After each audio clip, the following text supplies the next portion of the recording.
Speaker with us, Mr. Rahul Makhania, who is an entrepreneur and has 11 years of experience in the areas of healthcare, pharmaceuticals, medical devices, and agriculture and FMCG sector. He has his expertise in customer experience, integrated management strategy and communication, brand management, digital marketing strategy, and many more. So right now, he is a global consultant who is having experience with more than 50 clients. So if we talk about his educational background, he is a proud alumni of IIM Calcutta. He has been an alumnus of GH Patel Institute of Business Management. He is an alumni of BK School of Business Management, affiliated with Gujarat University.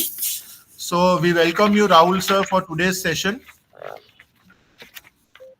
Thank you very much, Ankitji. Yes. So today, Mr. Rahul will focus on the areas of user technology and user experience with the health wearable devices. So I hope that this will be very informative for us. So he's going to target a new domain which is related with the end users. So I hope this will be very good for all of us. So I welcome again Mr. Rahul on behalf of the entire FDP team, and I ask him to conduct further. Welcome, sir. Yeah, thank you very much. Thank you, Chirag Bhai. It's always, feeling like talking to the home whenever I participate in such events. And I thank you very much for this opportunity. Thank you, Ankit Bhai, for a great introduction. I think mix of the language will be okay, or are the participants from other states also? I think it is fine. It is fine. Hindi, English. Hindi, English would be good, no?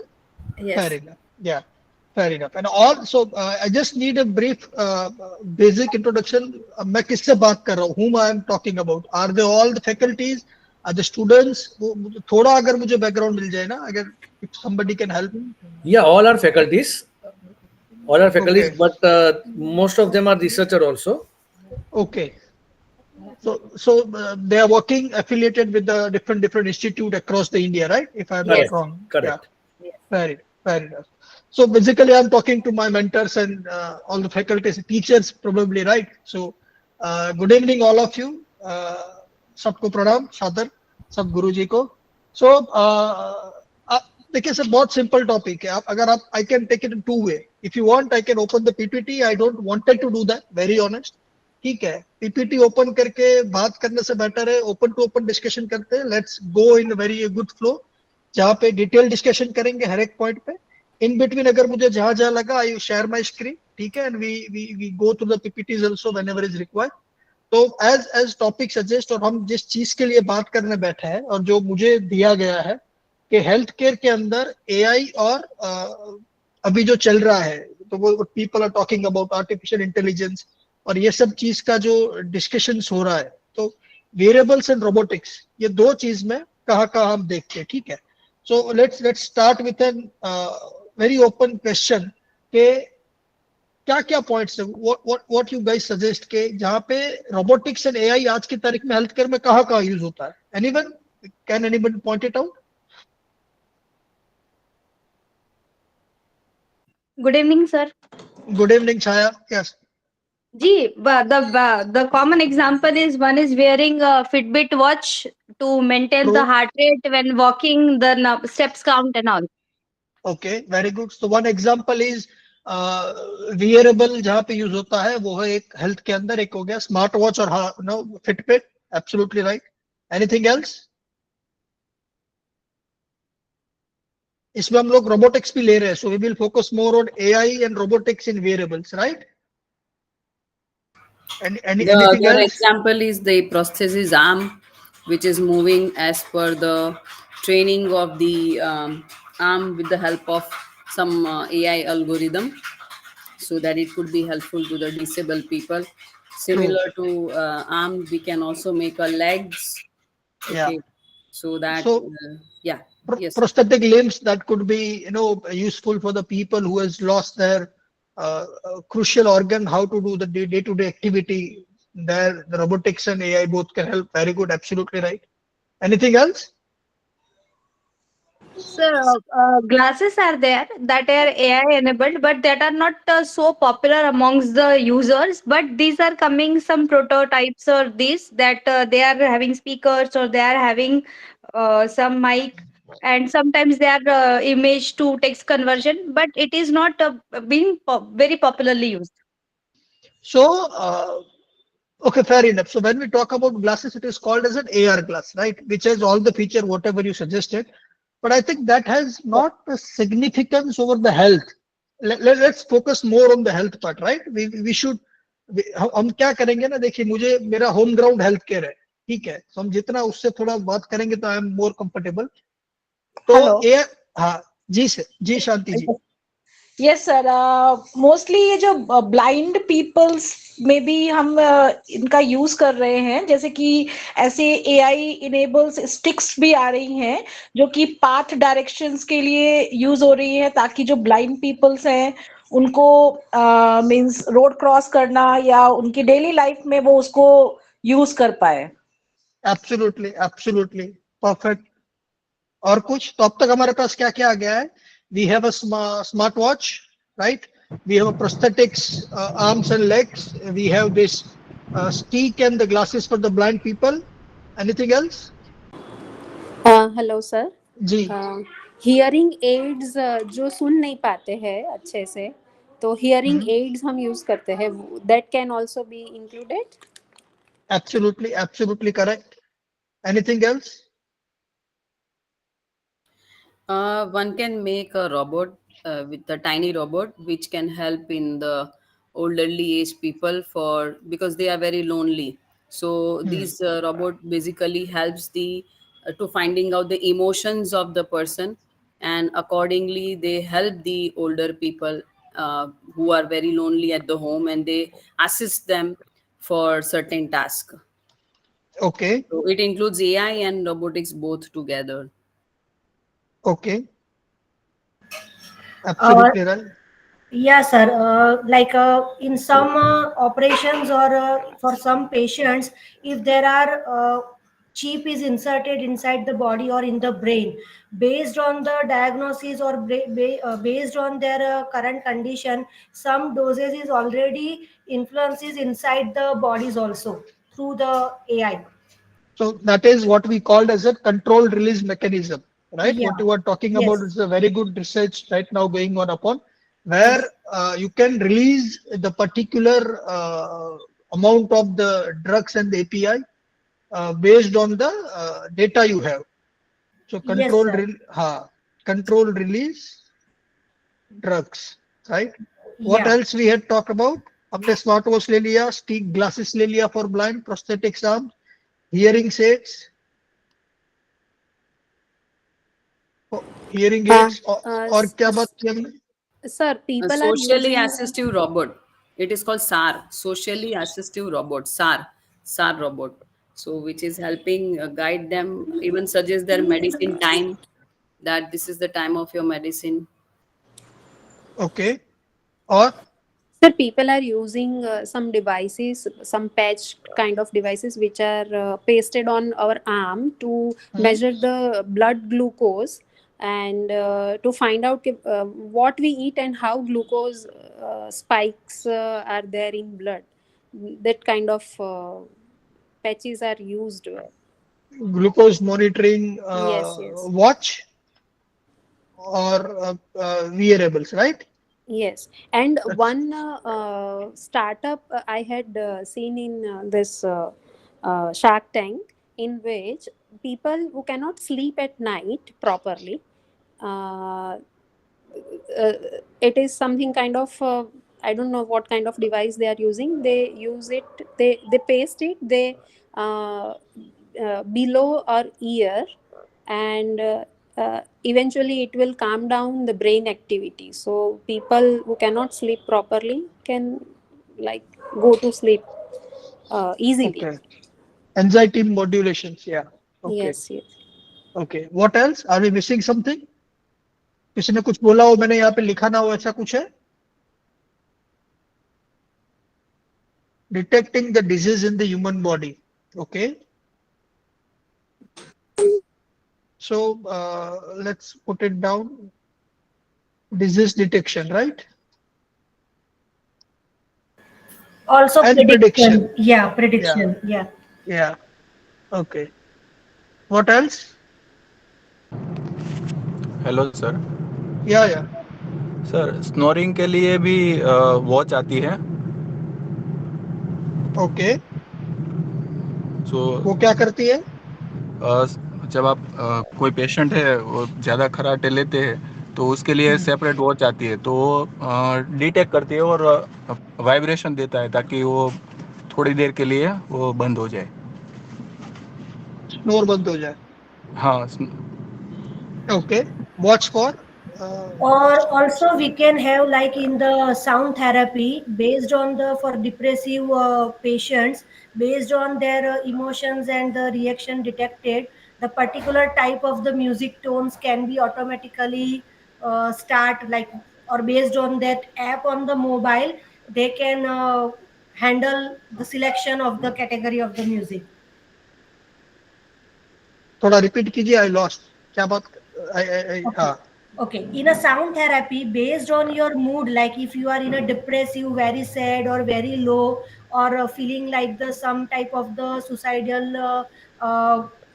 thoughts, like so, identification of such a particular category, and based on that, some sound therapies are also possible. So the selection of the songs for such type of the patient can be done automated through AI.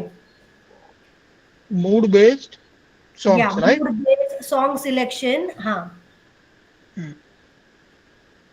Okay. और कुछ?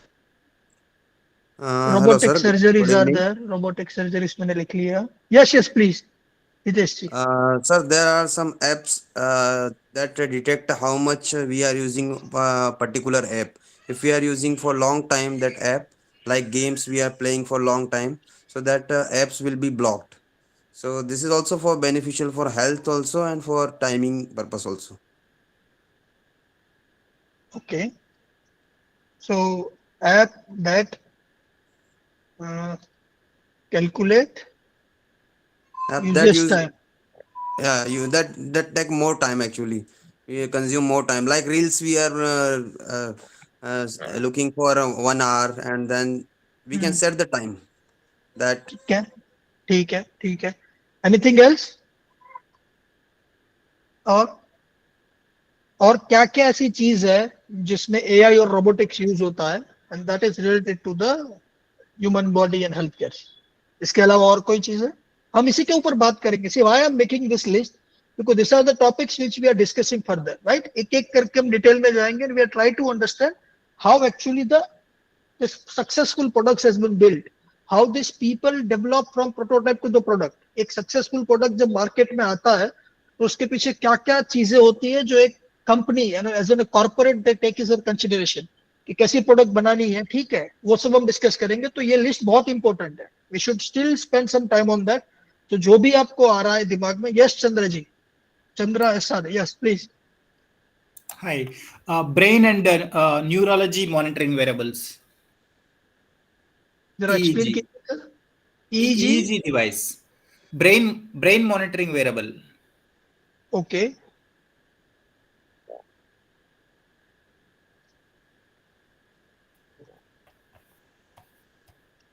Right. And blood pressure also.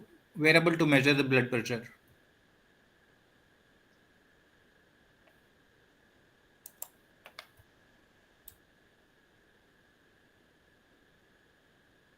Okay. Anything else? Epilepsy prediction. So that is with this brain variable only. और कुछ? Anything we are missing? There is a recent, I have seen one video. It was about the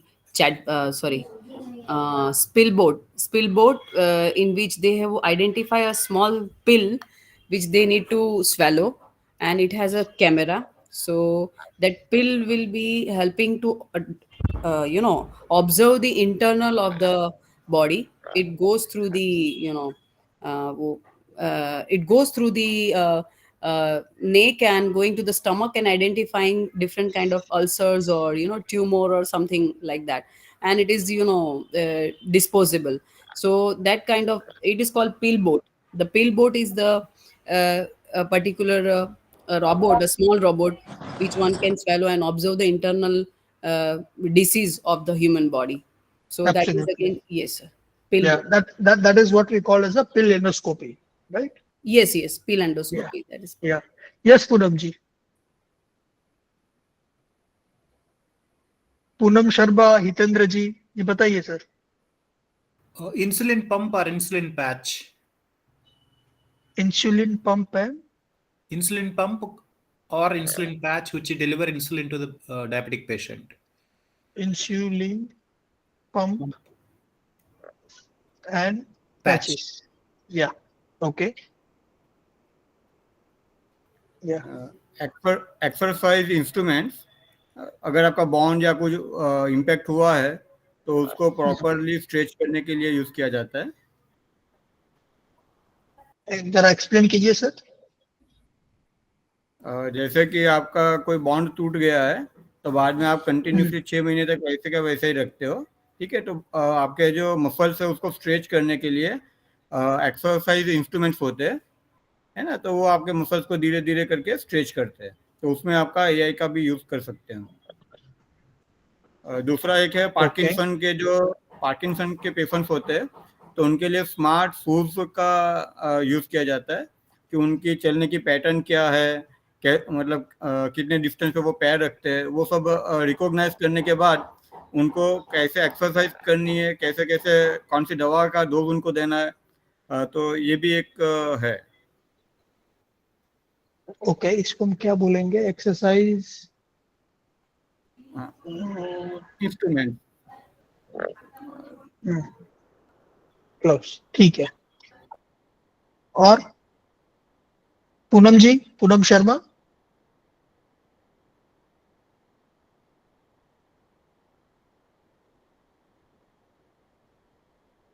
चलिए, और कुछ है किसी की? Any thought, anything?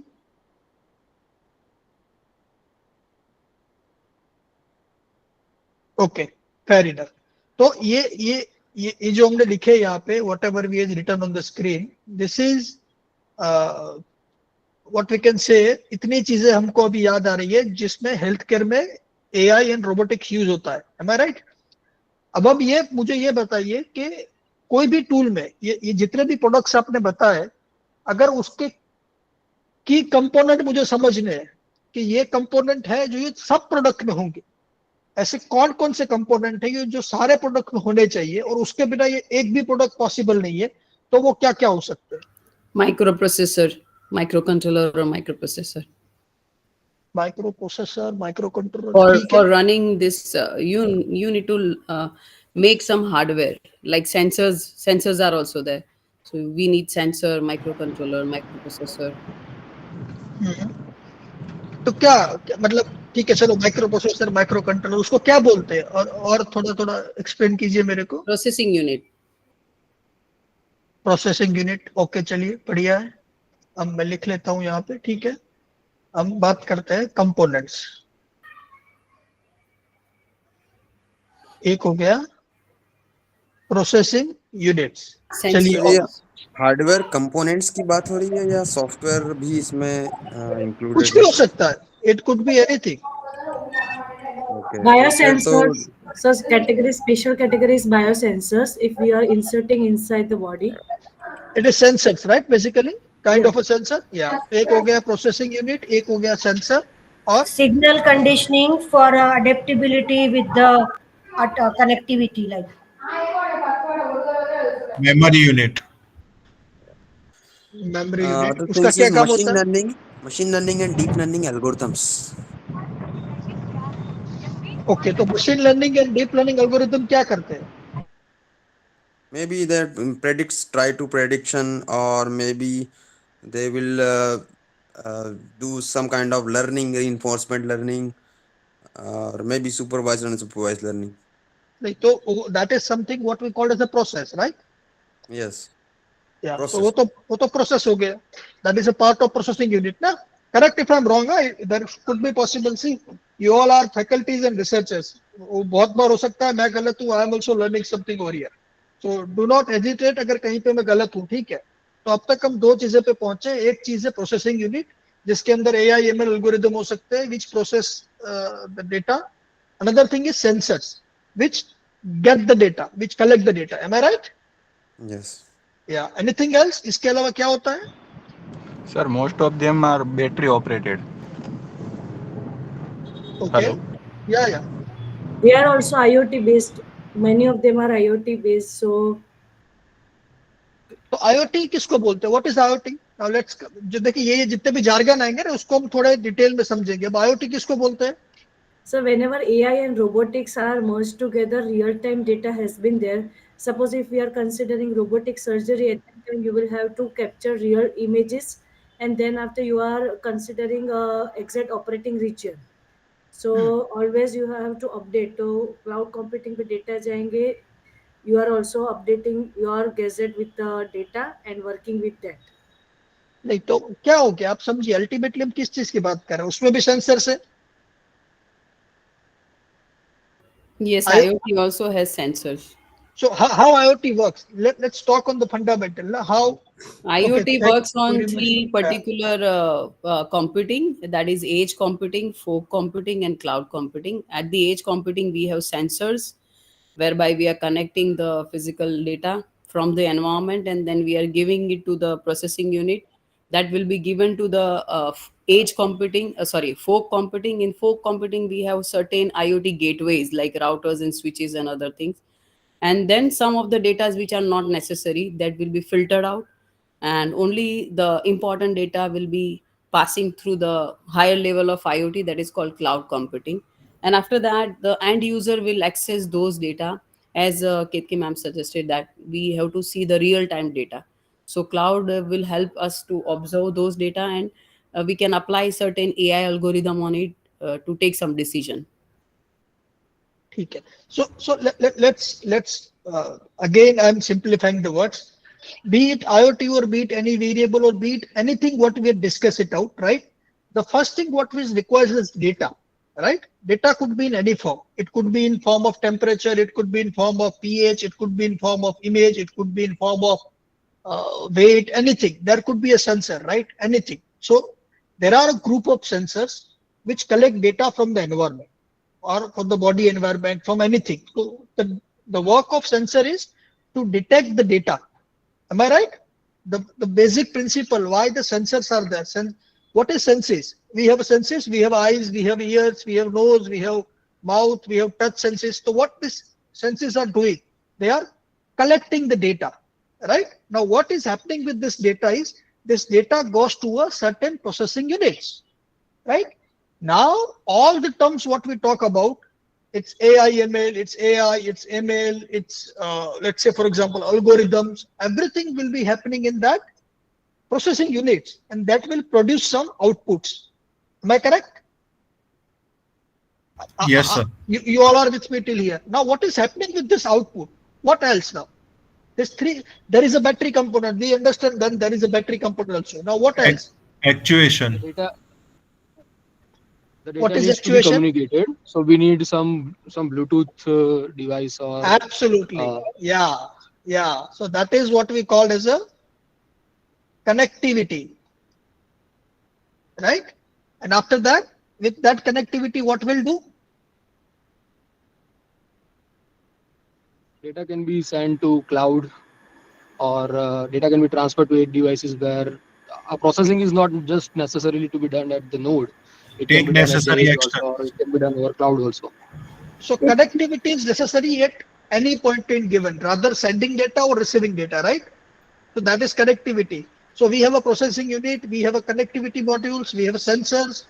Now still there is something which is very important that is missing here. What is that? The closed loop mechanism, like whatever action based on the sensing of data need to do. Sir, actuator. What is actuator? For example, drug feeding unit or whatever, depending upon application. नहीं. taking necessary steps on the basis of processing of data. Signals converted into action. Display and storage. Pardon? Repeat it. Display and storage. Absolutely correct. Display. ये display क्या है? What is this display? Output. Huh? Interface. Interface. Absolutely. GUI or something platform on which we are going to see the output.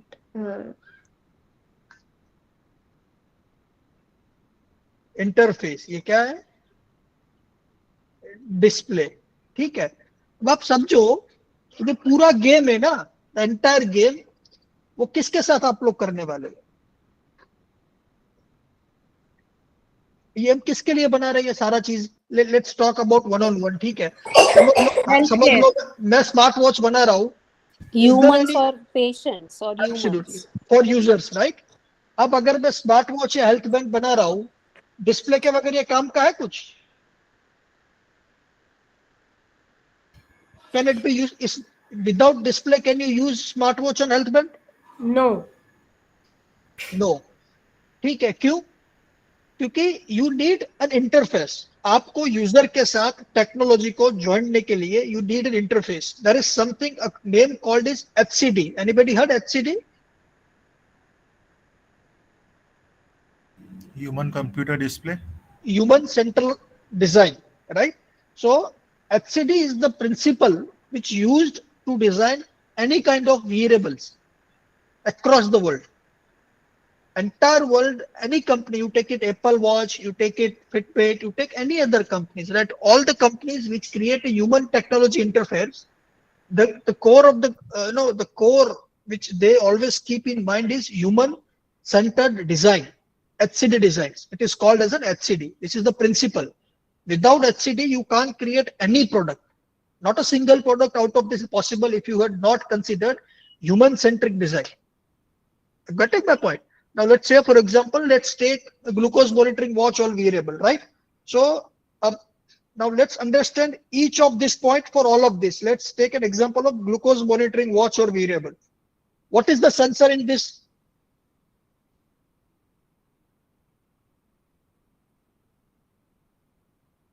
What kind of sensor we are going to use for this? Light transmitting and light receiving. Absolutely right. So we are using a sensor over here, which passes through your body and detect X amount in your blood or on the skin, right?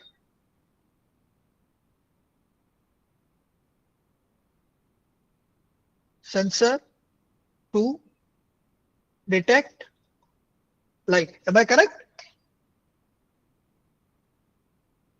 Hello? Yes, sir. ठीक है. So ये sensor क्या करेगा? This sensor will calculate the amount of light absorbed and what is coming back and kind of that it will do. Am I right? Yes. This data, it is transmission to the processing unit. Now you have trained your processing unit. Then let's say, for example, X amount is if you received, it is equivalent to this much milligram per ml or DL per ml is your diabetes or the glucose level. Am I right? Hello? Yes, sir. Absolutely right. Yeah. Similarly, let's say, for example, किसी ने बोला था disease detection and prediction. How many of you remember that when Google has launched their product, this Sundar Pichai has launched the cataract and the diabetes retinopathy from an image processing from the eye scan? Had anybody Yeah, there is a see video. this video? There is a video. Yes, sir. Yeah, it's a beautiful video. Just go. It's very old. Let's see how old it is. I think ये video को हो गया मेरे ख्याल से let me see. क्या होता था तो prediction of retinopathy Google, right? Minimum 5 years है.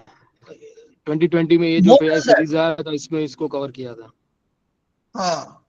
So it's a very old article also. It is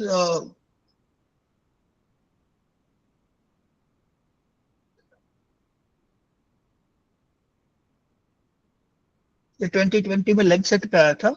सो ये तो मुझे जब तक मुझे याद है ये उससे भी पुराना है. ठीक है. So it is already there. So what they are doing, उसमें वो लोग क्या करते हैं? Anybody know how it works? Yes, इसमें रेटिना का इमेजेस कैप्चर करते हैं. उसमें जो ब्लड वेन्स जो होते हैं, वेसल्स बोलते हैं, उसका कितना कंसंट्रेशन है, क्योंकि जिसमें जिनका जिनका डायबिटीज होता है वो वहाँ पे ब्लड ज़्यादा फ्लो करता है, और वो पर्टिकुलर थ्रेशोल्ड से ज़्यादा जब फ्लो होगा तो वो ब्लड वेसल फट जाता है, तो उसकी वजह से ब्लाइंडनेस कॉज होती है. तो वो मतलब प्रिलिमिनरी स्कैनिंग के लिए और फिर बाद में डॉक्टर को रेकमेंड करने के लिए ये डिवाइस उन्होंने डिवाइस IISc बैंगलोर और गूगल ने साथ में मिलकर बनाया. Yeah. So what they basically does is they have a set of images. उन्होंने क्या किया? They take this data for lot of times. What they does is they do the series of scanning of the patient who has a diabetes. Right? Let's say for example they scan at every interval of, let's say for example 1 month of the eye scan of 100 people for next 1 year, and then they see that out of this 100 how many people has been developed a retinopathy, right? Eye retinopathy. And what they're trying to identify is they're trying to identify some of the trends, that the people who identify this kind of trends, they have some kind of trend. This the thickness has been this, then this, then this, then this. So there is some kind of trend. What we are talking about is centered what they had trained the models on the thousands and the lakhs, right? Based on that data, they had created one machine learning platform, what we called as a model. They created one model where now when you give them something, if you give them a two sets of images, that this is one and this is two, they can impose that machine learning on that, and they can give you a prediction score that yes, this is the probability, this is the percentage probability that this patient can get a retinopathy down this much of the time, right? This is how it works. So here, what are the things that work? Number one, what they use is the data in terms of image. They have a processing unit which use AI ML, and then they have a output which is in the prediction level. So what actual user wanted is whether I am going to have a retinopathy or not. This is the question, this is the problem, and where the people need a solution, right? So that's why this product works. Does anybody knows this product actually works or not? How many of you feel that this is actually in use in current market?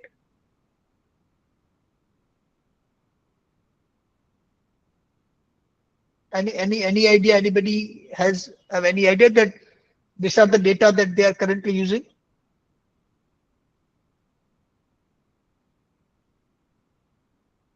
EEG leads, metaphor. Chandra जी क्या कहना चाहते हैं? Okay, no worries. मैं और एक example देता हूँ. I'm sharing you one more example. There was one project with Google.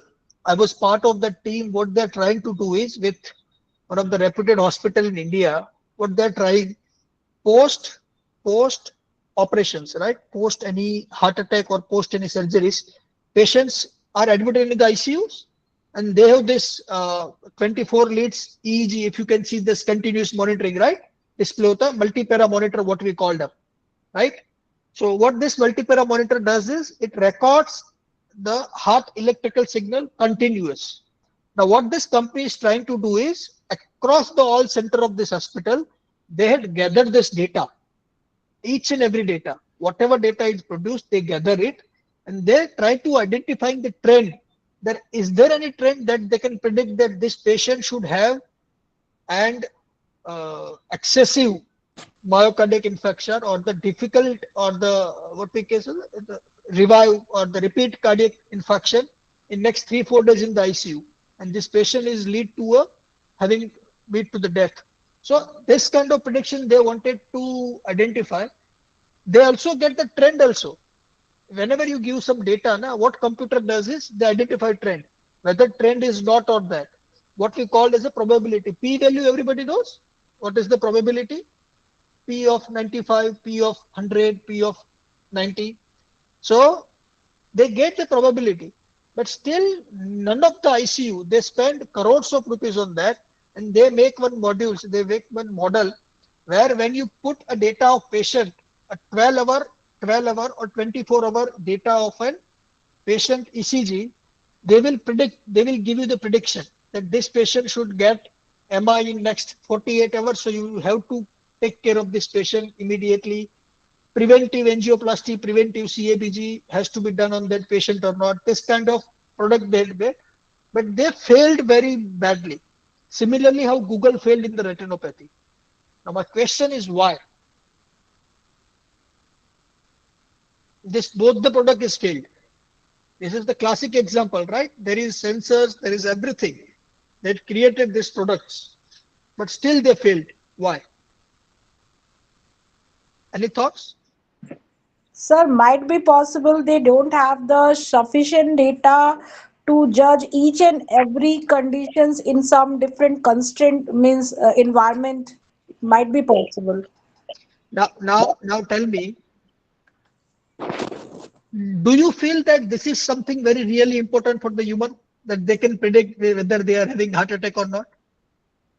Yes, this is very important.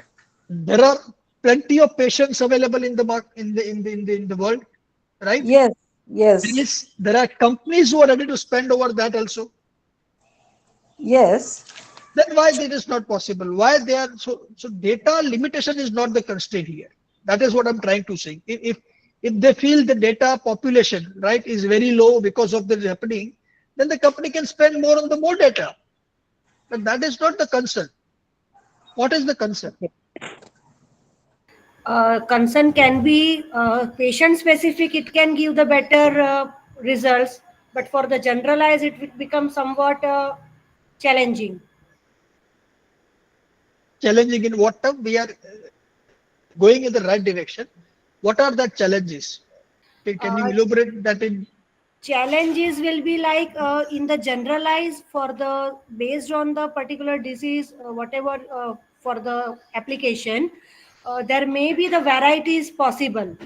So it is difficult that one device will work for all the situation for all the particular area.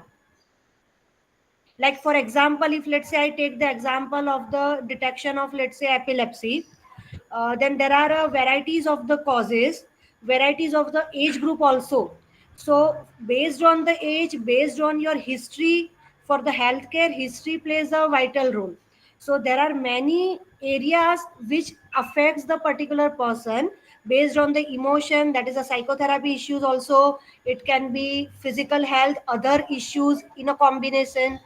So it is like a challenging task as per me. So this all are the constraint, what we call as a constraint, right? That this people Yes. is this people is this. This could also be recorded. See now at times you have algorithms. If you see all these products, they can in a minutes within cloud computing capacities now building up in a very large scale. You can compute numbers of possibilities and numbers of attributes can be assigned. So that is also not the limitations. Now let me make very easy for you. Let me. So now tell me if this product is there, right? Now let's example. Uh, One of my loved one is in ICU. There is a product, right? Now try to understand this. What do you feel? How much a doctor should charge me for this?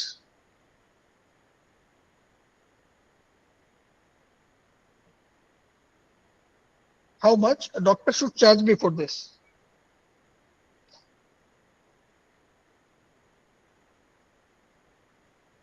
Any thoughts? If I want to, but let's say for example, someone from my family is in ICU today, and doctor tell me that Rahul, there is a product. I can put this data in this system, and it can predict that what are the chances for this? Anything? As per me, sir, two things comes into the mind. One is the cost. Second is the doubt, like whether it will work or not, because people are still not that much adapted for such new things to accept. So they will again think whether by putting efforts of money and the risk, how much is the result. Like, So why they are doubting? You are absolutely right. There are two parameters. That one is they are doubting, and second one is the code. But why they are doubting? doubting is basically, it is a new thing, so the human Yeah. tendency for the new things to accept, they need some time. With the time and the everyone when start doing that, they have the faith. Yes. So basically, it's a check and again situation. Now you understand. See, you are absolutely right. You are on bingo. Now listen it very carefully. A person is not ready to accept this because he had a doubt. He has a doubt because he has never used it, or he has not seen any other using it. But why they are not using it? That is because of price. Now you tell me, if I told you the price of this is 1,000 rupees, would you like to try or not? Yes, I want to try it. Yes. If you see this cost against value, na, there are see, we never used to have a delivery at our home before Zomato. Am I right? Yes. That was a silly thought. No, why should I pay somebody? And rather than paying, who is that guy who can give me delivery from any XYZ restaurant in my Ahmedabad or for any other cities? This was not something what we wanted to do. But eventually we are habitual for that. Why? Because we done it. We tried it. And why we tried it? Because that was in something in our affordability and something which I'm willingness to pay. Am I right? Yes, sir. So the cost, the willingness to pay, the affordability, all these terms.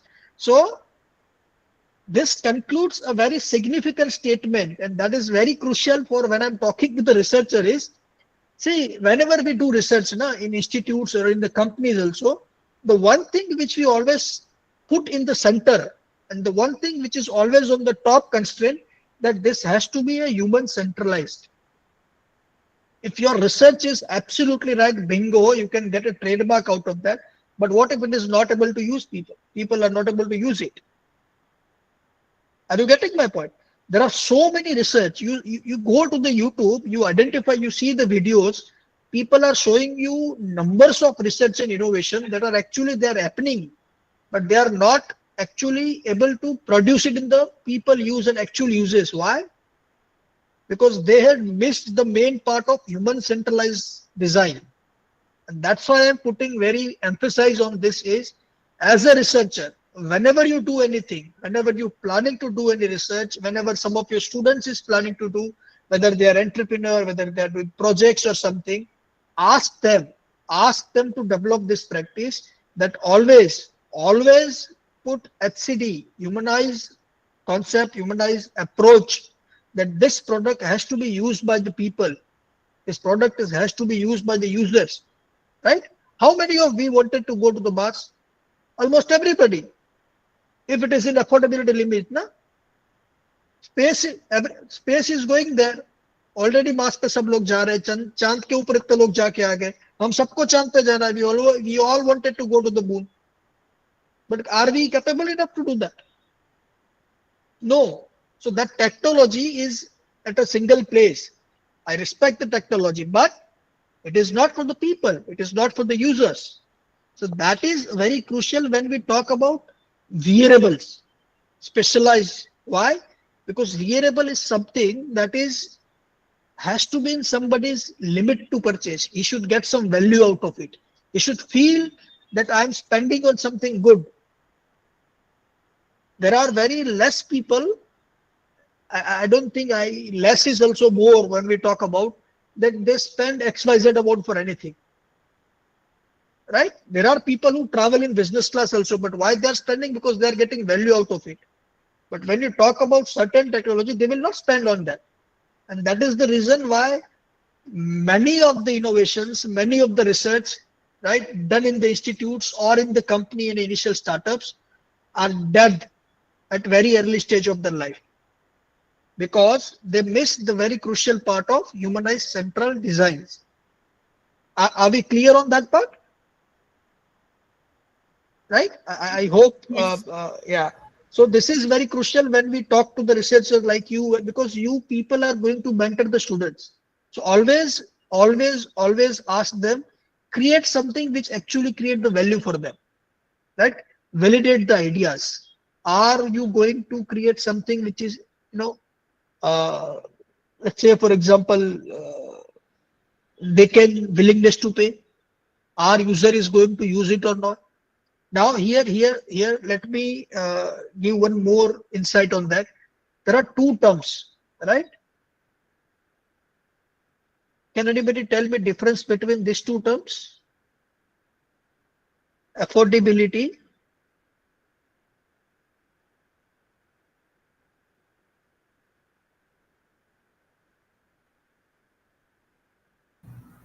What is this?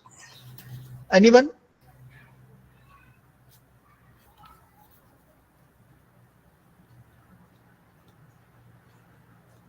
Affordability is like, are you financial well enough to afford it? And willingness to pay is it, though I am affordable, it's affordable to me. It depends whether I would like to buy it or not. And when you are not affordable, there is no chance of willingness to pay because you don't have that money. I disagree. Okay. So how many of you see people from a poor family riding a Pulsar and the very costly bike of 1.5 and 2 lakhs rupees? Am I correct? Yes, sir, absolutely correct. They ride this kind of bikes? Yes. When it comes to pay the school fees, or let's say, for example, when it comes to the good life, good food, they are not that much affordable. But when it comes to the bike, they are affordable. Why? Their will, like it is their priority or their The will. passion and their interest. Yeah. Now, just negative example. Let's take a positive example. I can spend, let's say, for example, I am not affordable for having a club membership of 2 lakh rupees a annum. Listen it very carefully. I am not affordable to have a club membership of 2 lakh rupees per annum. But when it comes to bypass surgery of my father worth rupees 5 lakh, what will happen? We will manage from anywhere. Try for getting that surgery done. We'll manage from wherever possible. So now tell me, which is important when you design the product? The mother is a need of invention, so whatever is more crucial, people would like to go for it at any cost. Yeah. So what is more important, affordability or willingness to pay? Willingness to pay is important now after your examples. Are we all on the same page here? This is what I wanted to establish only. So is this concept clear? Sir, whenever you design some product, many times you see why I'm saying this. Earlier what I said is make something which people can access, but that doesn't mean make something which they can afford. Right? Now you can't create a stick for a blind people in 100 rupees which can give them a direction. Are you getting my point? It has some cost. It has to be a sensor. Now let's assume what kind of stick is this, right? If I am having a company and I wanted to create this stick, so what should I do? That this stick has one GPS connection. The stick is having the depth of AR cameras, like infrared cameras, which detect the depth from the distance. It has GPS also, and on the top of the stick, which is the holder, it has to be somewhat more light and has a four surface, because you have to give that signal to the user which direction you want it to go.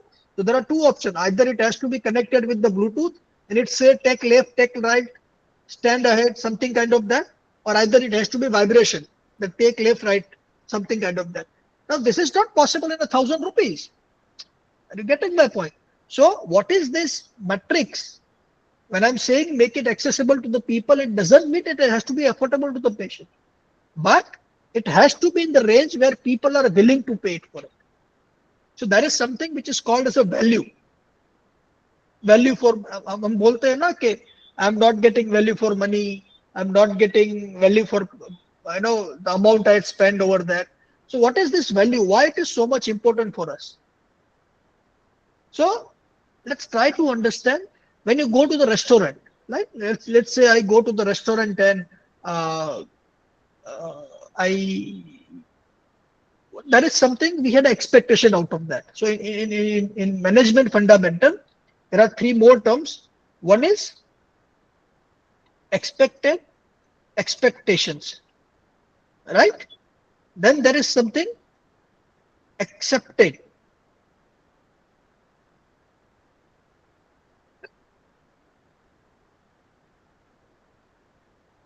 This is very two crucial fundamental. So when I go to the restaurant, now, what I'm expected is I should get a table immediate. I should get a good quality food. There should be no break between two rotis, two chapatis, right? It is very annoying. There should be good music going on. The food price should be in something very good range. Ambience has to be good. So what is this all? This is something I'm expected.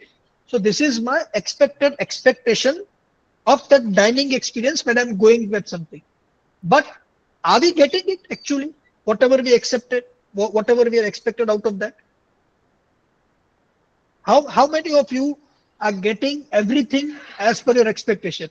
Is there anyone who has received everything as per the expectation in any of the restaurant, or for that matter, any of the hospital, for that matter, any of the product also? No, sir. No. So none of the product can fulfill everything that you wanted. So there is something below that which is called as an accepted expectations. I am okay to wait for 10 minutes if the food quality is good. I am okay to wait at 10 minutes. I am okay if there is no music, but I don't like a break between two chapatis. Many times I am okay even that break of 5 minutes between chapati, but the chapati has to be hot. It should be soft, whatever I wanted, in the quality of that. So there is something what we called as an expected expectation.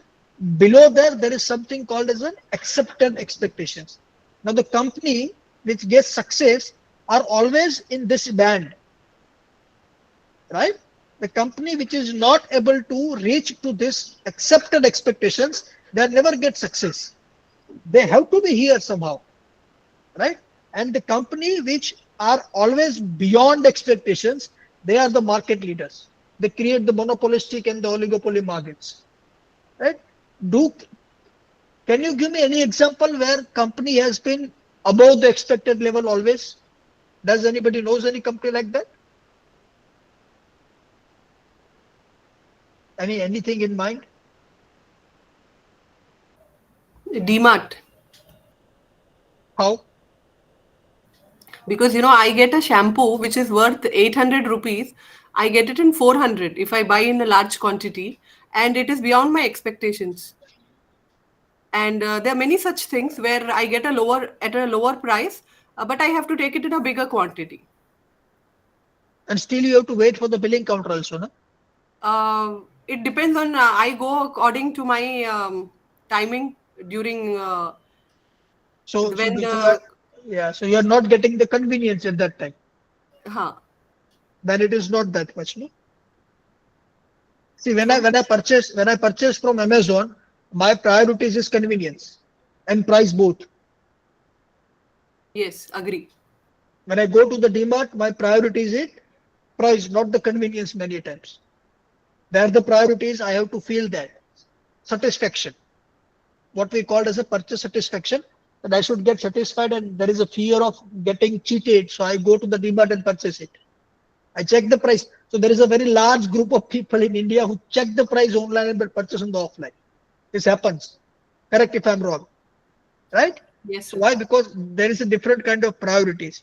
So DMart is not the example which always above expected expectations. Any other thought? Any other company?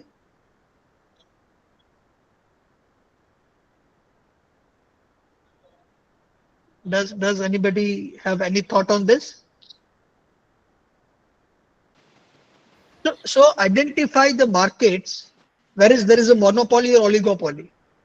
So let me explain what is monopoly, oligopoly. There are very few people in the leader in the market. The larger market share is with some of the people, right? 80% of the market is lead by something. Any thought? How many of you heard the name 3M?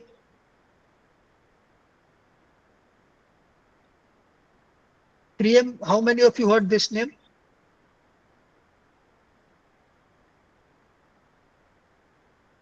This is brand, you know that? 3M? Anyone? Anyone? Yes, Chauhan, J.A. Chauhan, yes? Hello, yes, sir. 3M makes tools, sellotapes. That 3M you are talking about? Yes, 3 yes, capital that, M. Yes, yes, yes. yes, They that's the make company. tools and sellotapes and kind of things. Just go to the website and see the products. See, I'm telling you, 3M is always a market leader. Whatever 3M makes, there is no competition. Why? Because they have always innovative products. 3M never makes copy products. 3M is the company who only launch product which is innovated by them. If you see this, what we called as this sanitizer, right? What we do the sanitization and has to be stick to the wall. It was invented by them earlier.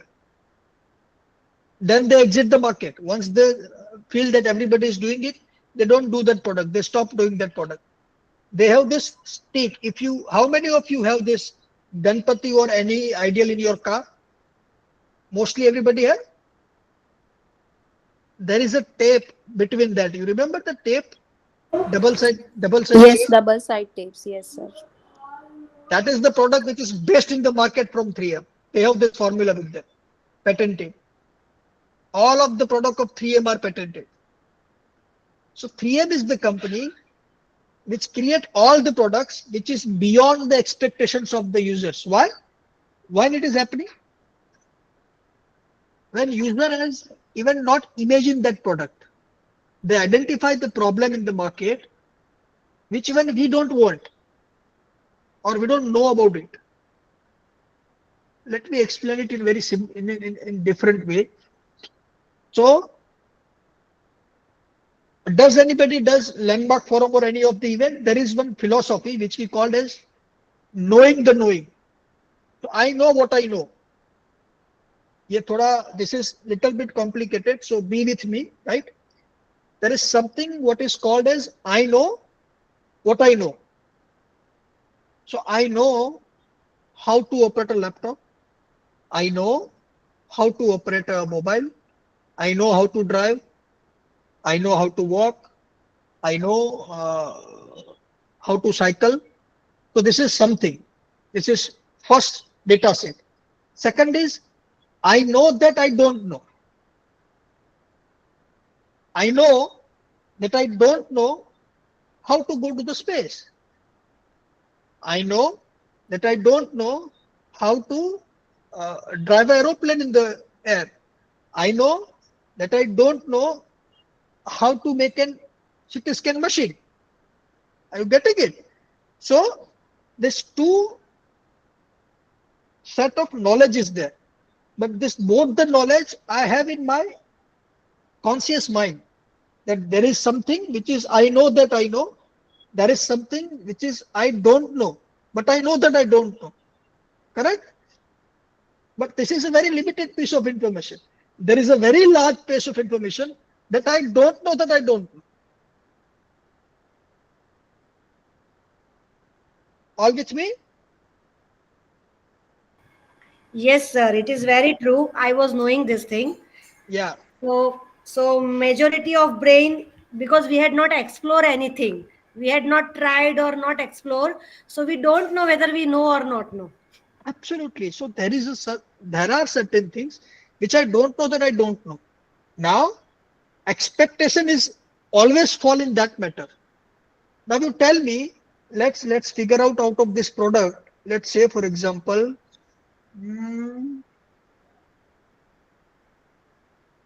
mood-based song selection.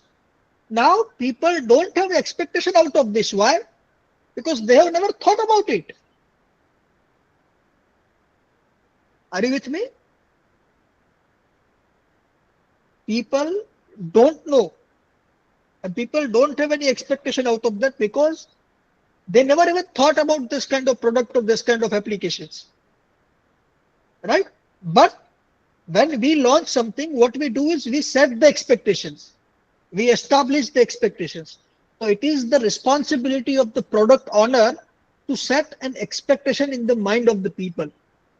Now, iPhone has done is very well. iPhone has set this expectation is a very well, that they set the right expectation. This my product is going to be costly, and my product is going to be premium. It is security matter, and this is this blah blah blah. This is your expectations. So now people doesn't expect iPhone to be the cheaper. The game has been changed in recent years, right? They have to go into price competition. But if you see 6 years, 5 years down the line, iPhone was never into this price war. The way iPhone is working now is a different, but if you see the iPhone 5 years down the line, they're always dominating their own market. People go to the iPhone beyond their expectation. Why? Because with every new product, they have the innovation. If you see the innovation in the iPhone till the series 8, right? Probably iPhone X. After iPhone X, they stop doing this research and new innovation in the phones, right? So when the company changed the focus from innovation to price, they significantly lose the market share. And that is what is happening with iPhone also nowadays.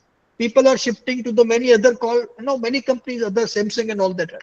So a very significant, market share of iPhone has been gone to the Samsung also. At the same time, some Samsung user gone to the iPhone also. But the positioning of the product, which was earlier innovation based, that it always deliver beyond the expectation of the patient or beyond the expectation of the user, is not now true. Now, when I'm buying iPhone, I don't have that expectation. I have a very clear expectation. I'm buying iPhone for this. I'm not getting anything new. I'm not upgrading myself by purchasing something new iPhones. So that is what happening when the company has set that expectations. So as a researcher or as a product development, whenever you create any wearables, or that matter any robotics or anything, what is very crucial is you have to set the right expectations, that what actual value you are getting out of that. Am I correct? So why it is important for any product development company or any researcher when they're creating the product is to set the right expectation of this research, to set the right expectations, right outcomes, that what you are getting out of this is very crucial. Otherwise, what happens? You develop certain things for an X things, people expecting Y things. When this kind of positioning happen, product fails. How many know why Tata Nano fails? Because of wrong marketing. What kind of wrong marketing they had done, Atishji? No, sir, the Tata Nano is failed because it was, first it was presumed that it is a 1 lakh car. So people is having the ego is clashing. Because if I go on the Nano, people will say, oh, he is buying this one, this low budget car. So actually, this is not going to fulfill the, that I am traveling on the car, so I am a big man. Means a proud ego satisfaction was not there. That was the main reason to, the Tata Nano was failed by the technology. So that is the thing what I feel. And that is right. See, what happened is, so this is the product which actually India wanted. When Ratan Tata visualized the Tata Nano, it was the bang on thing that actually India want these things, right? Everybody was in favor. Entire India was in with them that yes, we require this kind of car. When right? But when actually car launched, right? What that does is they promote the car, they positioning the car as a cheap car. And in India, the car is a sentimental of a family. Car is something which represent the status of the family, and none of them wanted to have a cheap car. So I don't want people and society to know that I am owning the cheap car. Correct? That is the main reason that Tata fails. When they positioning the car, they thought that this car would be purchased by the middle class family. When you see the realities, 78-80% of the car which is sold by Tata Nano is sold to the family which own already 2 or 3 cars. They use this car for shopping and intercity travel only, for their mates or for dropping the school children and all that stuff. Correct? So what happened? They set the wrong expectations. They missed this, don't know. वो ये नहीं समझ पाए, they missed on this part that people are not knowing what they wanted. When you ask someone, so now see what happened is, when you ask me 10 questions, na, I will give you answer. But when you give me option ABC, I am going to choose out of this ABC only. So as a researcher, when we are trying to identify, or when we researcher we are trying to identify a product, or when as a researcher we are trying to validate the product, that whether market need this product or not, what we do, we give them an option, right? Obviously, they are going to choose out of that option only. So as a result, you are always end up developing the wrong product. Let me give you another example. Let's say, for example, we have 156 people right now in the room, right? And let's consider we are in one physical room, and I am the company who is making a coffee.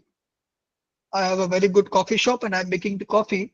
And I wanted to launch one new, summer is coming, and I wanted to launch one new mango flavor cold coffee. That's smoothie kind of thing, right? Not a coffee. I wanted to launch a mango smoothie, right? So what I does is, I ask you all the people that what kind of mango smoothie you wanted to have, or what mango smoothie you like. Option A with 10% sugar, option B with 12% sugar, option 3 with 15% sugar, option 4 with 5% sugar. All the ingredients are there. So what I does is, I give the percentage of sugar and I put it in the 4 parameters, right? And I ask you people to fill this data. What will happen? As a result, I'm getting some result. This is the one thing which is the liked by highest people. So I decided, let's go with this combination. Do you feel it is going to be work? How many of you feel that this kind of quantitative research, leads to the right outcome?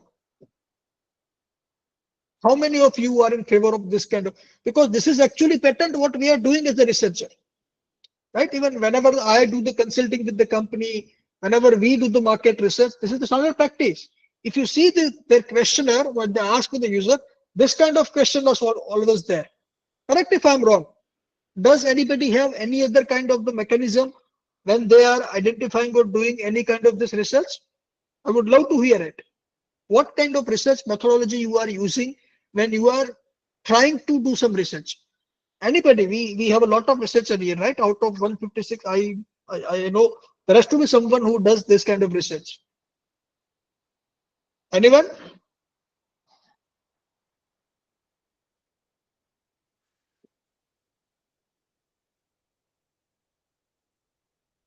Does we have anybody? Okay. So am I audible? Are you with me? I'm again asking you that. Yes, This, yes. Yes, sir. Yes, sir. audible. I'm audible, but people are with me now, that this kind of research never end up with the right product development. And then what you'll end up with something which is not actually people wanted. That is something which is you wanted, what you give to them, right? What could be the right mechanism is, I have to serve them a different coffee flavors, and then I have to decide that what are the expression of their faces, what are the coffee flavor that they like, what in what time they had finished all these coffee flavors, in what time they finish this smoothie. There are multiple characteristics that I want to test, and again, if that I'm not getting the exact result, I need to re-evaluate it at the interval of the times. Then I come to know, no, this is the product which people like, right? Why I am saying this? How many? So there is an Apple Watch with an ECG service. Am I right? Apple Watch is there which record the ECG, right? I think all of you people know this. So now tell me, what is the use case of it?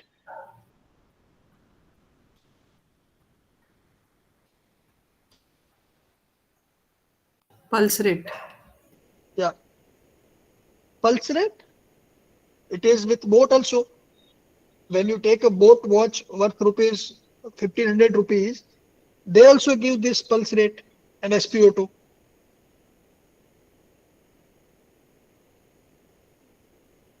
You know, Apple Watch has this ECG mechanism. So now tell me, in a smartwatch, what are the features that you see? How many features are there in the smartwatches? One by one. Anyone? Footsteps counting. One number is footstep count. Very good. What else? SpO2. Footsteps, SpO2. That shows the saturation of oxygen in our body. Next. What else? BP, sir. Blood pressure, right? Yes, sir.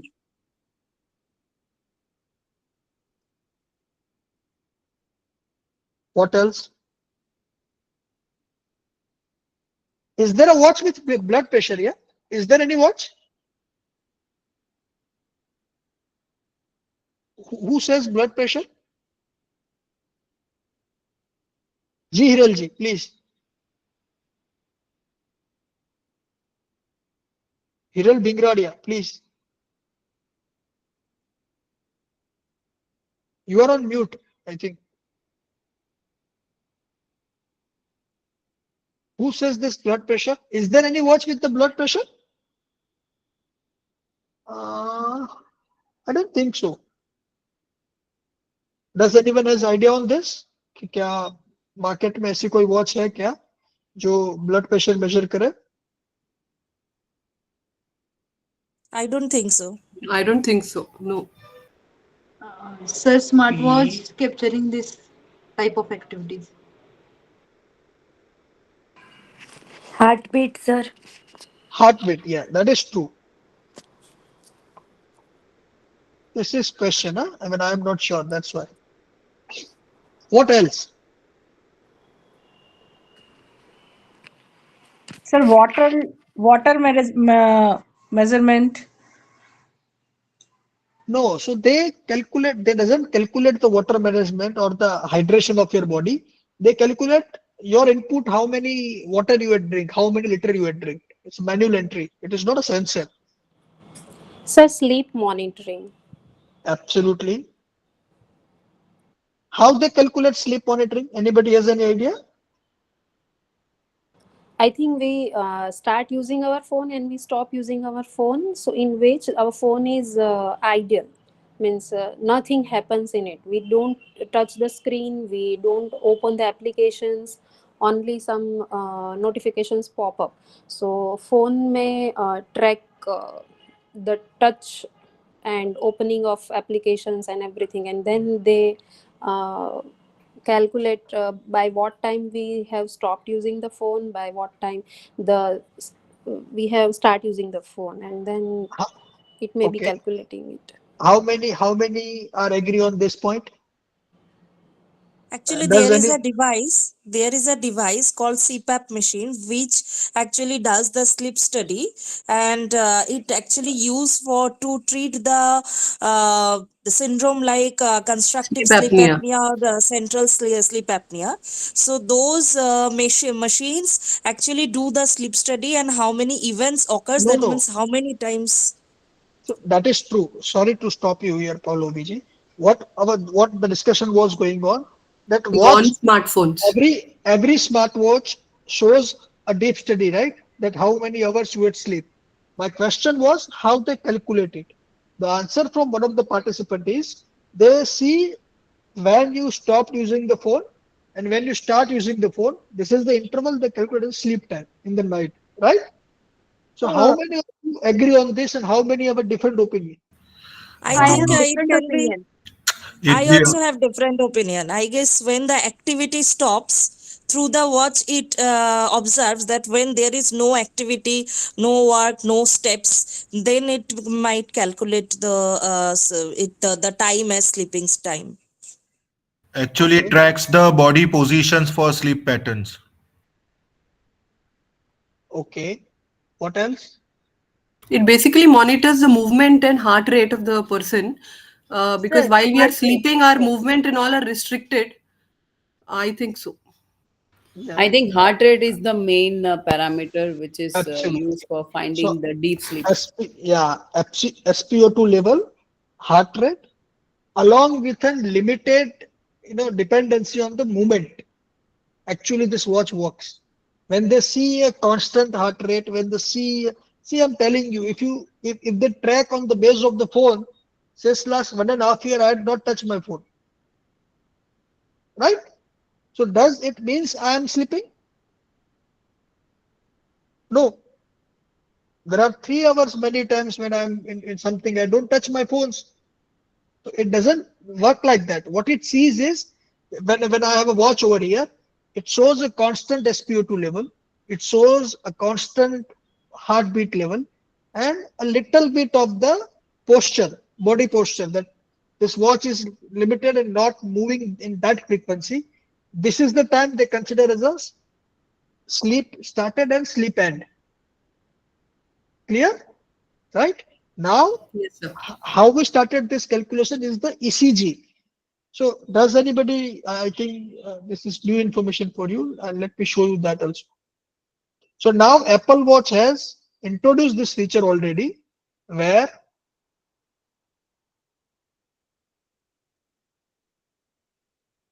okay, screen is visible.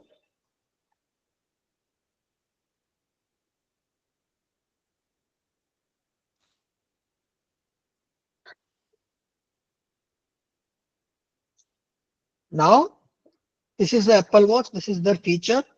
What that does is they track the ECG of the heart. Now what is ECG?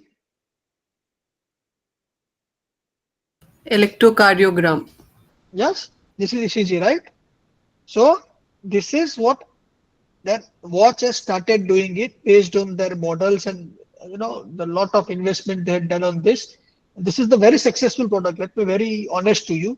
This product is changed the entire positioning of the Apple Watch. There is a study that many people bought Apple Watch only because of this. Why? Because it started monitoring your heartbeats and ECG level. There is one case study. Let me check that. Delhi woman, uh, Apple Watch ECG. Hmm. See, there was an article. Can you see this? I will paste the link also in the chat so you can have. So what actually happened is this lady has this Apple Watch in the wrist throughout the time, right? And they immediately this watch find the irregularity in the heartbeat, which is called as the atrial fibrillations. The heartbeat is not in the right, and because of that, she come to know that she has some problem in the heart, and then she visited the hospital, and she come to know that he has a heart blockage and all that stuff. There are multiple cases like this where people, let's say for example, I have a watch on my hand throughout the night. In the entire month, 3 times my heart stopped beating for a fraction of a second. It measures, it gives you the alert that something going wrong with your heart. You have to go for the heart checkups. So these are the main reason people are shifting towards Apple Watch from Samsung and many other companies. Right? Now there are multiple products. Now there is a multiple companies also coming with this ECG feature, and that is what is making this watch more, you know, uh, appropriate for health. Other than that, are you getting my point? So this is the very important feature now. So what Apple is working? They started with SpO2, then they shifted to the heartbeat. Now they're also recording this ECG level also. Now you try to understand why Apple is not putting the glucose monitoring into that. Ideally what we wanted to make, let's make a watch. If you have it here, it calculate your glucose, it calculate your SpO2, it calculate your ECG, everything. Does it sound a good product? Yes, it sounds a good product. Then why company is not making it? Any thought?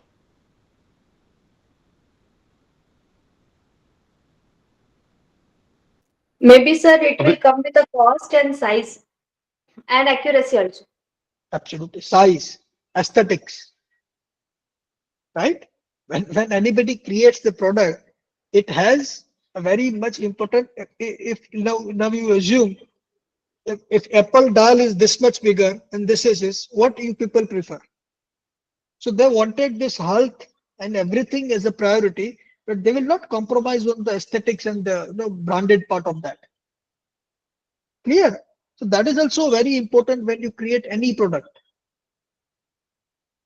Clear? So what we have discussed till now, let's recap it one by one. So point number one, what we have talked about it, what are the key components in any wearables? Be it AI or robotics, there is sensor. Second one is processing units. Third one is the interface, where user interface with the technology, what we call as a display or anything out of that. After that, what is the core concept behind this entire product design? What we called as a HCD. What is the full form of HCD?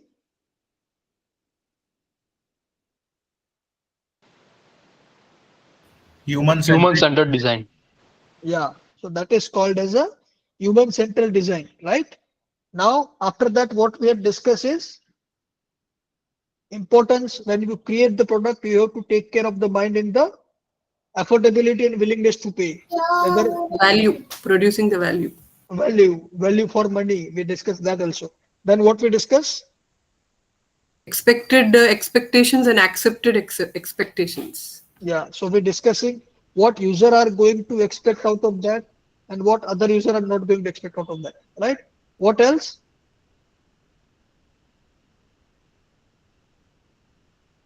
उसके बाद हमने क्या discuss किया? What next we have discussed?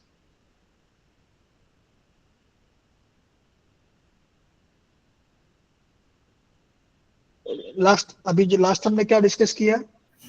Glucose.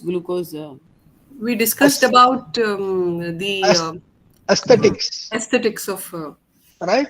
So what they wanted, what is they are ready to compromise, what is not they are ready to compromise. So these are the key parameters which has to be in center as a researcher or as a mentor to the companies or as a mentor to the students who are doing the research. This has to be passed through in a very subtle way. These are the core. Without this, if you create anything, it doesn't have any value. There are a lot of research are going on. The research is also very good, but you can't use it. There is one example when we're discussing this controlled release mechanism, right? So one of my very close friend, I shared a room with him, is for 4 years, Jamesh, currently working at Germany. So he's working on this robots, basically nano robots, right? So you put that the similar kind of the pills, even smaller than that, which you can inject. You inject that in your main artery. So the artery which is in larger size, aorta, right? When you put that on aorta, through aorta, it can go to your coronary arteries and can take out of the blockage and come out the body. He's working on that part right now. Okay. So you imagine the theory, you imagine the concept. It looks very good when it comes to the part, right? And I'm talking with him, where are you going to start? What he says is that we done everything, the everything product is ready, we have done the practical also, but none of the company is ready to produce it. Why? Because the cost of each procedure is so high that none of the patient will afford it or they are willing to pay for this amount. This product is never going to be the scale. On a similar line, if you see the Apple investment in the product which is considered as an ECG, they had spent a lot of time to get the entire FDA approval for that. Now it is FDA approved. So the ECG in the Apple Watch is FDA approved, right? So they invested a lot of money into that. Why they invested money? Because they know this is something that people should spend money on that part. I have to make this product in this way. In a simple ECG machine costs 15,000, 20,000. I am giving you watch which can monitor your ECG 24/7. Now tell me, after knowing this, how many of you think if I buy the watch, I should have a ECG in the watch? Tell me very honest. We have this thought now. If anytime if I am going to have a watch worth rupees 10,000, 15,000, that ECG has to be in that. We all have this thought right now. Why? Because we care about our health. So this is the feature. This is the value that we have it. Before knowing this, you have never had this in mind that I have to see this ECG feature in the watch because we never knew it. So that is something what is called as expectation. Now after this discussion, we have one more expectation out of the smartwatch, that it has to be evaluated by cardiac health around the time. Clear? Are you with me on this part? Yes, sir. Yes, sir. So these are the very basics concept of product design. As a marketer, I always request all the researchers and all the faculties across the India that whenever you come across any students comes to you and tell, ma'am, this is the innovation I wanted to do, this is the very good idea that I wanted to work, encourage them. I'm not denying them, but always give them these concepts, that based on this concept only design the products or do the research part. That will give you the more viable products which they can actually implement, they can actually get the return out of the investment, and they can get monetized also out of that. So I think this is what I have to say around this. It's very crucial thing. Thank you very much for listening me so carefully. Right, I'm not that much good orator actually. मुझे ज़्यादा बोलना नहीं आता है, but still I tried my best to give you the gist that how corporates and how companies works when it comes to wearables and robotics and all that stuff. So we had not talked much about the robotics, but similar robotics are, let's say, the surgery prediction and everything.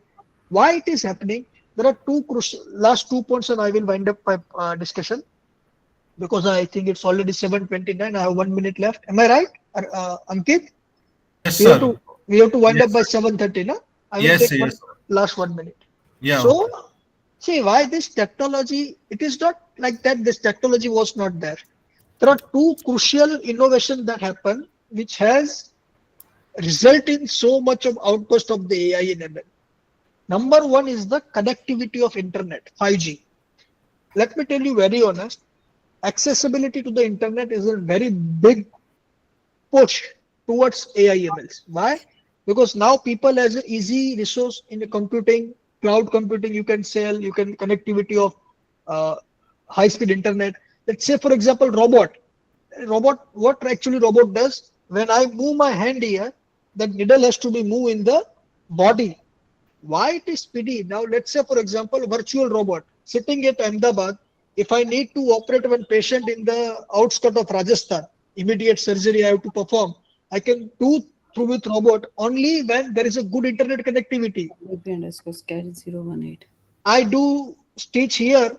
After 7 minutes, the stitch is happening in the patient body. Is that making any sense? No. When it is viable, when there is a very good internet connectivity. So 5G revolution has been in my mind, is the biggest and the largest push which is given to this AI, ML, and all this robotics and wearables. That is something very good innovation that we are building up. Now we're talking about 6G also. Within responsibility, we have to use this. And the second very important part which we need to take care is the data integrity. When you develop anything around the human healthcare or the human part, the data, the privacy of this data has to be maintained, and it is a responsibility of a researcher or responsibility of the product developer that they respect the privacy of the patients and the privacy of the users. Now, how responsive we are using, it's up to us. Otherwise, this AI ML was earlier also, it is there. We just put that frame of the AI ML, and there are new jargons and the new words coming up in the market, but the fundamental always remains same. So with that, Ankit, I am closing it. If anybody has any question, I am happy to answer it. Yeah. It was a very good session, sir. Anybody having any questions? So, well, it was a very good session, sir. A most interactive session that we have had. So, as a token of appreciation from the organizing team, I would like to share a memento with you. Just a moment, I'm sharing. Yeah.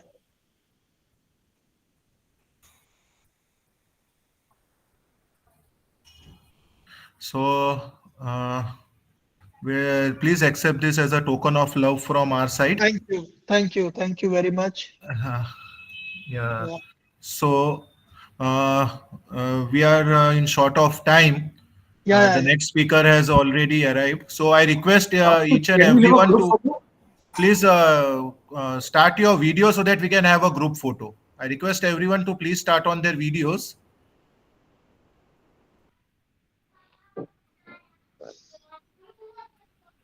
Please, everyone, start up your videos so that we can have a group photograph. Thank you very much to Chirag sir. Thank you. It's lovely to engage with such an interactive audience. I hope I had not bored them. And there was no question in the end, so either I had make them very clear, so they don't have any question. Either they doesn't understand anything. That's why they don't have any question. I hope I had make them very clear, so that's why there was Yeah, no. your session is always clear. Yeah. We have very good interaction always with you. Yeah. And just for knowledge that Rahulji is now with IEEE also, Signal Processing Society as an industry license chair. So we are fortunate to have him also in the committee. I've shared my mobile number and my email address in the chat. So in case if anybody has any query, I'm easily accessible on the email address. I prefer to email it, but if you want to talk also, you can call me anytime. No worries. Just give the reference of AI triple E, so it will be easy for me. Yeah, yes. Yeah. Thank you for sharing your information, sir. Yeah, thank you. Thank you, sir. Thank you, everyone. Thank you. Thank you, Rahulji.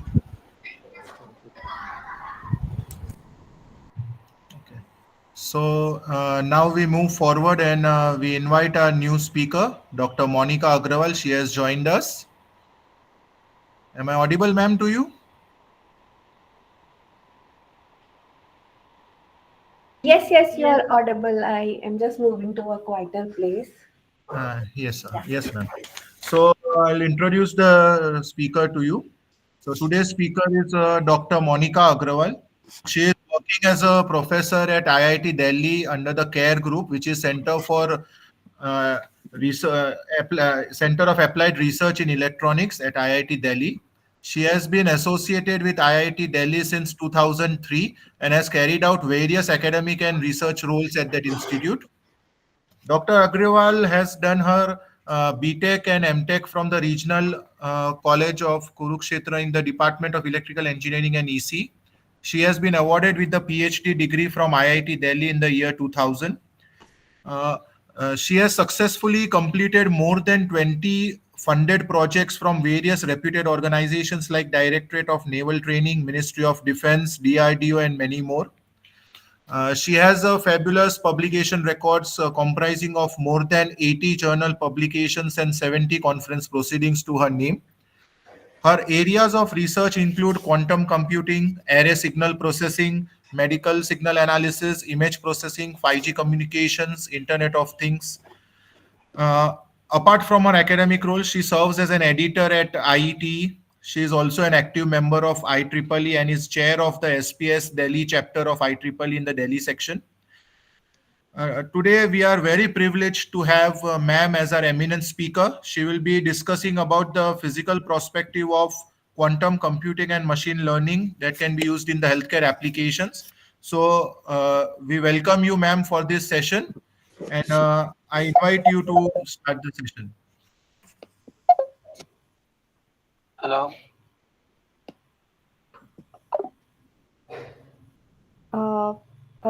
Just a minute. Yeah, thank you, Ankit.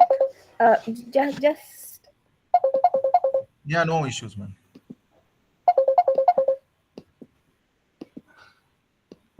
Hello. Hello. Hello. Hello.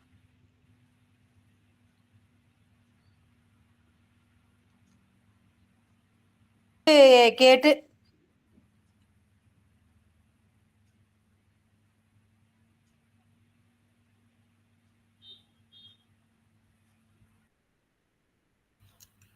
Dear participant, let us wait for a few minutes till Monica ma'am joins us. Yeah, sorry, Ankit. Actually, these days, you open your WhatsApp also on the laptop and get calls. So I've just tried to close it. But thanks a lot for this nice introduction. Somehow my camera is also not working. Otherwise, I have switched it on. And No thanks, issues, ma'am. Chirag, for me being here, inviting me here. And it's like, I was aghast to see such a large audience, 162 at present for this FDP. It's like a tremendous work. I know both Chirag and Meeta are doing, and I take this opportunity to wish them happy anniversary. I just came to know it's their anniversary today. I mean, it's actually always great to be. I visited them, and it's always like a very welcoming people. I mean, you all. So if you allow me, I can share my screen and Sure, start. ma'am. Sure, ma'am. Thank you, Monica.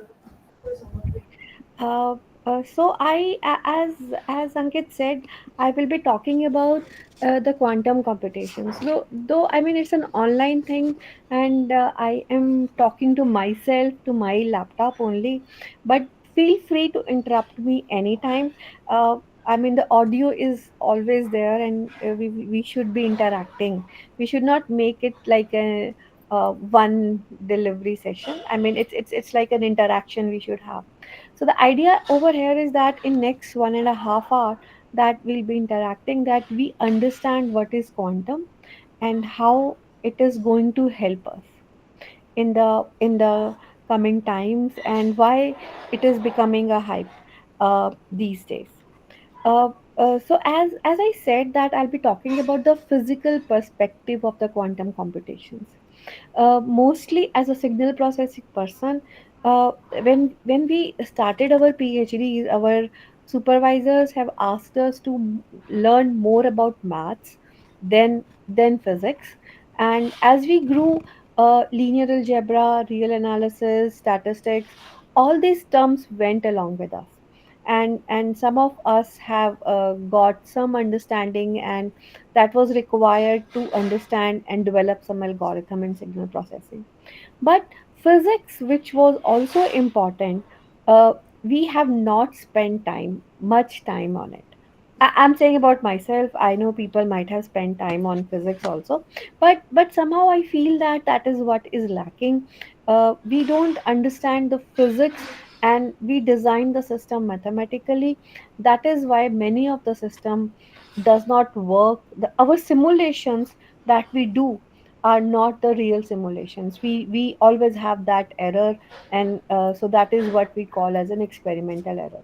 So if we kind of understand the physics also and use that understanding in designing the system, definitely our systems will be much better. And over here, what I feel is, as the quantum is a new thing coming up, we can exploit those physical understanding and develop much better systems as we go ahead. Basically, what is this quantum computation, and why this is kind of becoming more famous over here? So basically, any computations that you do on a quantum computer is a quantum computations. And what is a quantum computation? Quantum computer that we have. Quantum computer is actually made up of very small particles. The small particles like a nanoparticles, electrons, photons, single photons.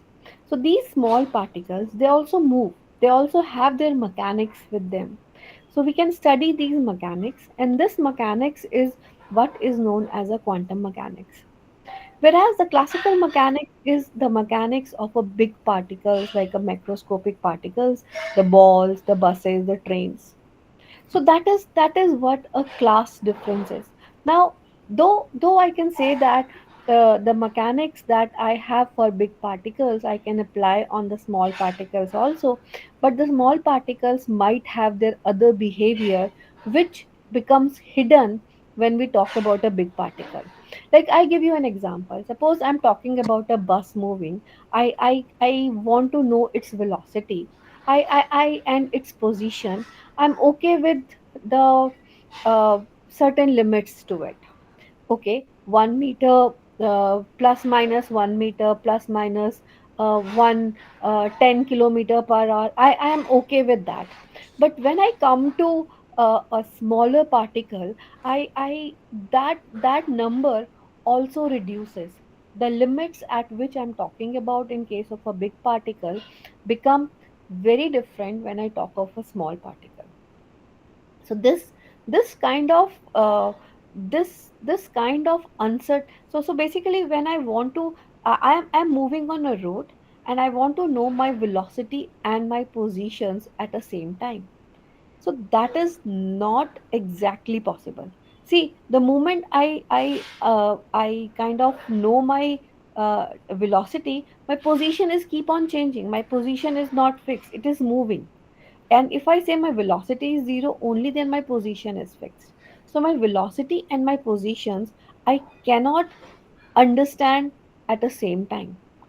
But when I talk about a small particle, this uncertainty becomes much more prevalent, because the kind of positions that I'm talking about, they are not in meters, they are not in they are in micro nanometers kind of a particle size that I'm talking about. So this gives me a clear cut separation between big particles and a small particles. So many of the phenomenons which uh, which we observed uh, because of the small particles were not being observed in a big particles. So this kind of an understanding that divides my classical mechanics and the quantum mechanics. Quantum mechanics, as I just said, maybe I again rephrase, it's a very small energy, small substance, that subatomic particles, which their mechanics is my quantum mechanics. And I need a separate branch, a separate study areas to study it, because it has certain properties which are hidden in terms of a big particles. One of the maybe I'll just go to this. One of the history actually says that, we all know that the as we increase the wavelength, what happens? The energy decreases. We all know E is the energy is directly proportional to the frequencies. So as we keep on decreasing the wavelength, my frequency will keep on increasing. So this is the graph that I have drawn, where this is the wavelength and this is the energy that we have on the y-axis. So as we decrease the wavelength, my frequency will increase. And as the frequency increases, my energy will increase. So what Slides happens? are not changing. My slides are not changing. Let me share it again.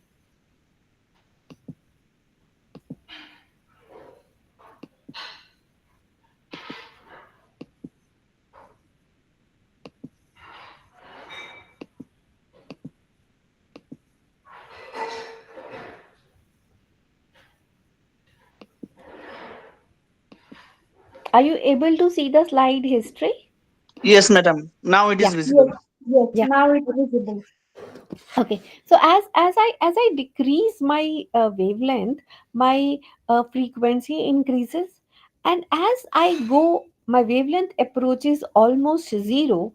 My energy becomes very large, isn't it? If my energy becomes very large, what happens? At a almost zero wavelength, the energy will become infinite, and there should be a blackout. But it does not happen. We do not see kind of a very small wavelengths. Do not see, there is no burnout that happens in the universe. So what is happening over there? So this phenomenon people is not able to explain using my classical mechanics. So what is the phenomenon that happens is not physicists could not explain because of the classical thing. Another very simple thing that people said is that, this is like, I'm going to the physics because I want to kind of explain you from that angle. So this is an example. I think many of us have done this double slit experiment in our colleges. So this experiment is what, that you have two holes, two slits, and from this two slits you pass the particles. And if the particles go from these two slits, what will happen? The particles will be at in front of the slit, and you should see the concentration of the particles along the slit. But what happens is, when the electron is a particle, but when electrons also moves from this, you see the interfering patterns over here. The interfering pattern, which is the property of light as a wave, that is being observed over here. So there is a confusion that is what is happening. Uh, can a particle give you an interfering pattern? The interference kind of a pattern. The interfering patterns, I mean, constructive or destructive interferences that we had. So this gave a notion that even a particle also has a wave nature. Now this comes this gave a birth of a duality. So what we know is, a particle that we have, it's a particle, electron is a particle, but at times it behaves as a wave also. Wave, I mean, wave is a wave, but there will be a time when it behaves as a particle. Do you know when light behaves as a particle? You all know, you have heard about the photon. Photon is a particle of light, and whereas the wave is a wave nature that we all see, we all draw. So everything that you see in this universe has dual nature. It behaves as a particle and as a wave. Now, at what condition it behaves as a particle and what condition it behaves as a wave, that requires a more understanding. But this is what is the genesis of my quantum thing. That I have something which has a dual nature, a particle as well as a wave, and this gave explanation to many things. Now, how am I going to use it? This explanation is what I'm going to talk about now. So I'll just skip few of the slides. I come to them later. Okay. So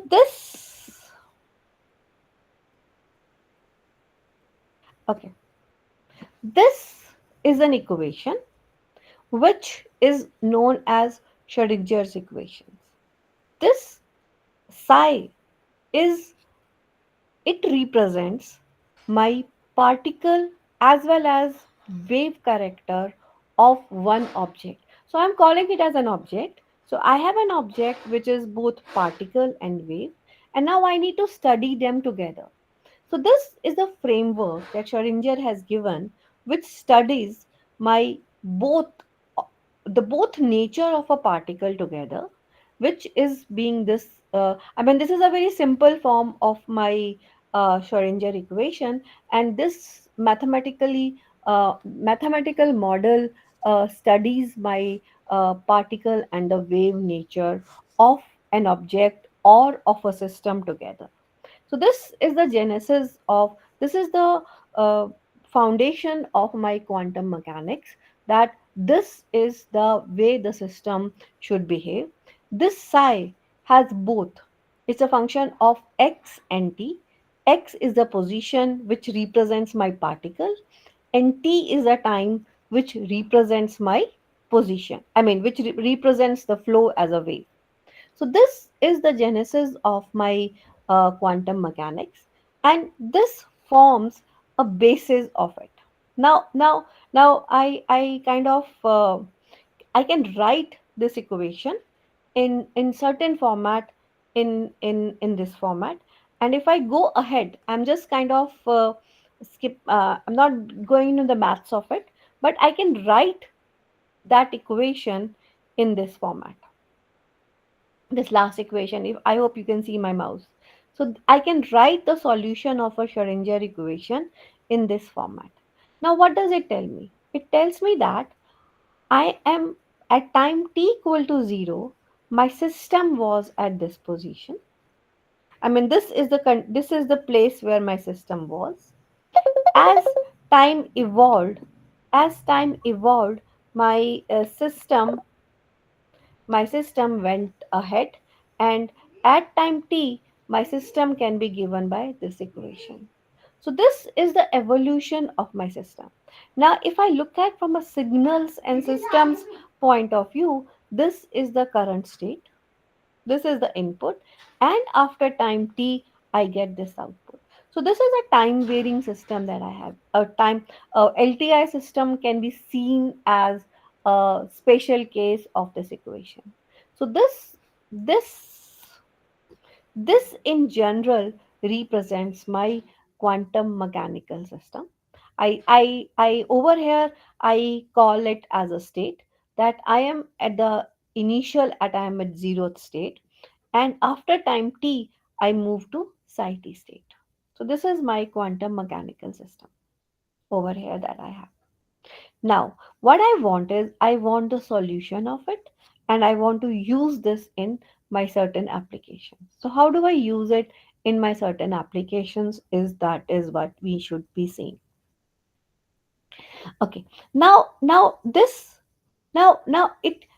that input state can be anything.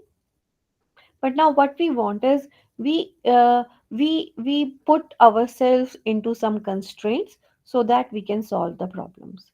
Now we say that a system can take only, I mean it's like a, now we talk about a binary word.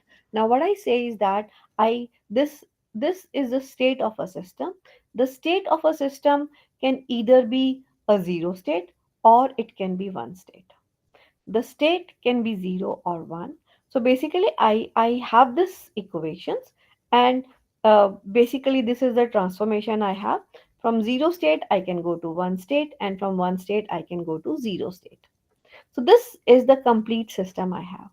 Now state of the system this state of the system is known as my qubit. हे असं दे बरं, हे असं करायचं.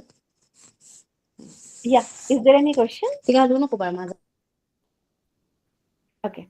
Okay, so uh, uh, this state can be either 0 or 1, and that is how I represent my qubits are. Now this is the state that I have.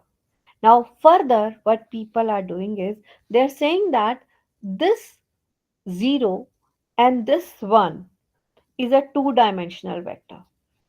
I am just saying that this is way I'm making my life more simple. I can make it three-dimensional, four-dimensional, five-dimensional, but I make my life simple. I say that I have only two states. Because I have two states, I say that they can be two dimensions only. So my 0 I represent as 0, 1, and 1 I represent as 1, 0. I mean, only two states that are possible over this. So that is how I am constraining my system, and I am studying my system. So what I have is I have a present state, and I have a transformation, and with transformation I go to the next state. I hope you are uh, with me, and if there is any questions we can discuss. Okay. Now another thing over here is if you look at this equation, this is a linear equation. And for this linear equation, if I say 0 is the solution and also 1 is the solution, any linear system obeys the principle of superposition, isn't it? So if 0 is a solution, 1 is a solution, 0 plus 1 is also a solution, 1 plus 0 is also a solution. So that obeys, this linear system obeys the principle of superposition. And what I say is that not only 0, but I have a kind of a combinations of 0 and 1, which is I kind of give a weights, alpha 1 0 plus alpha 2 1. This is also the solution of the system. Now this has given me a qubit representation of a system, which now this is a single qubit. Now this is a single qubit which can take a value of 0 and can take a value of 1.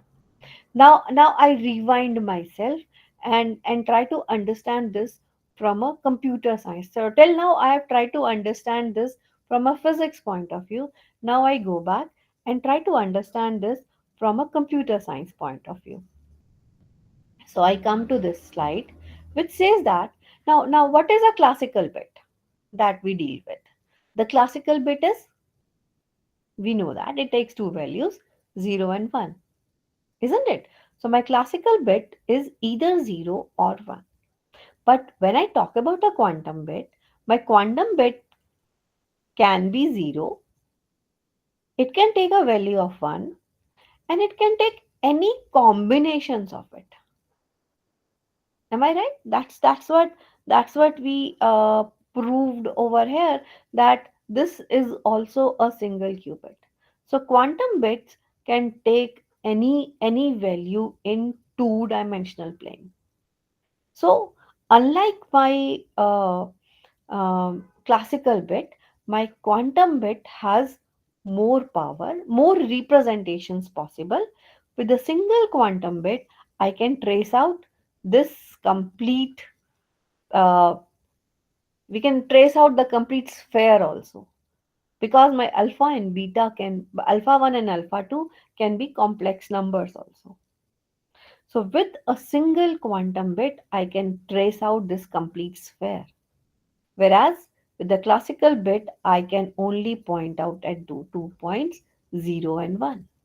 So this gives me immense power in my computations. Is it clear? So my quantum bit is nothing but any point on this sphere, whereas only 2 points are being represented by my classical bit.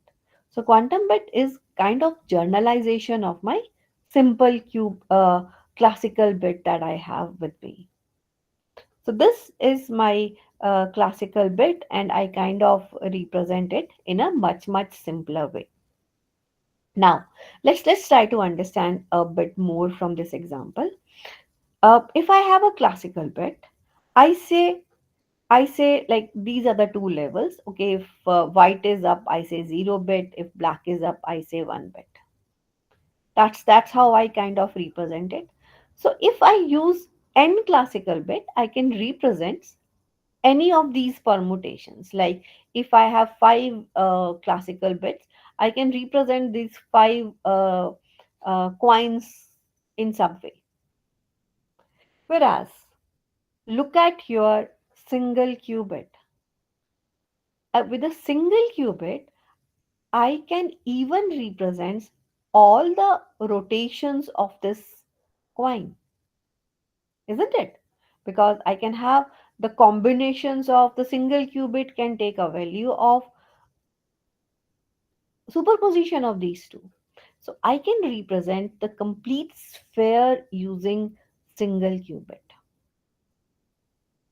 And similarly with n qubits, if I have, I can represent so many combinations. So if I have a single qubit quantum computer, it can give me immense power. It gives me much more power than my single qubit classical computer, because I can represent many more cases using a single qubit only. So that is why this power is what we want to tap. We want to tap this power into the algorithm designs, and so that we can design our algorithms better. I mean, we don't have to have a high computing power, and still we can do good things. So this is what my quantum systems should be used and should be talked about. Now, what is this physical?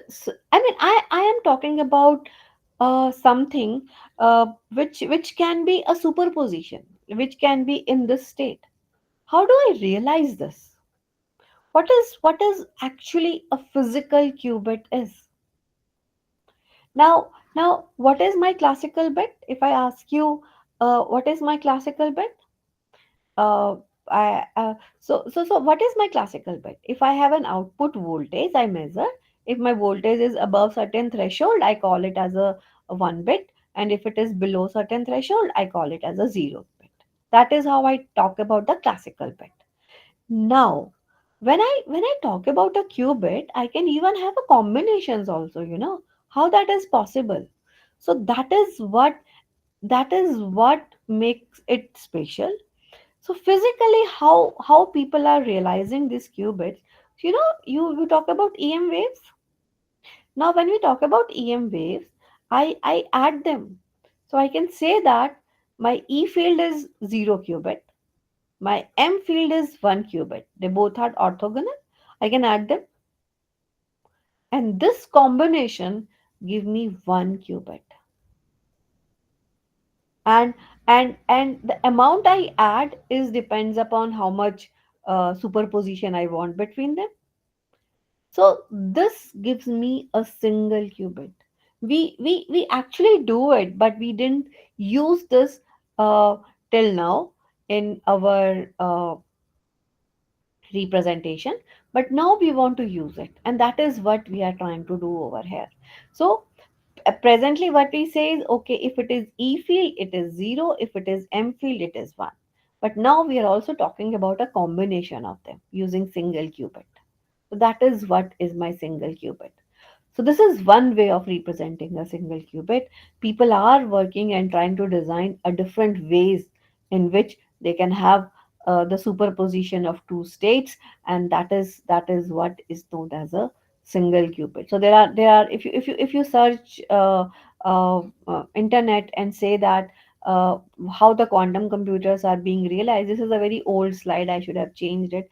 Very how the quantum computers are realized. So there are various ways in which they are doing it. They are using the photonics based things.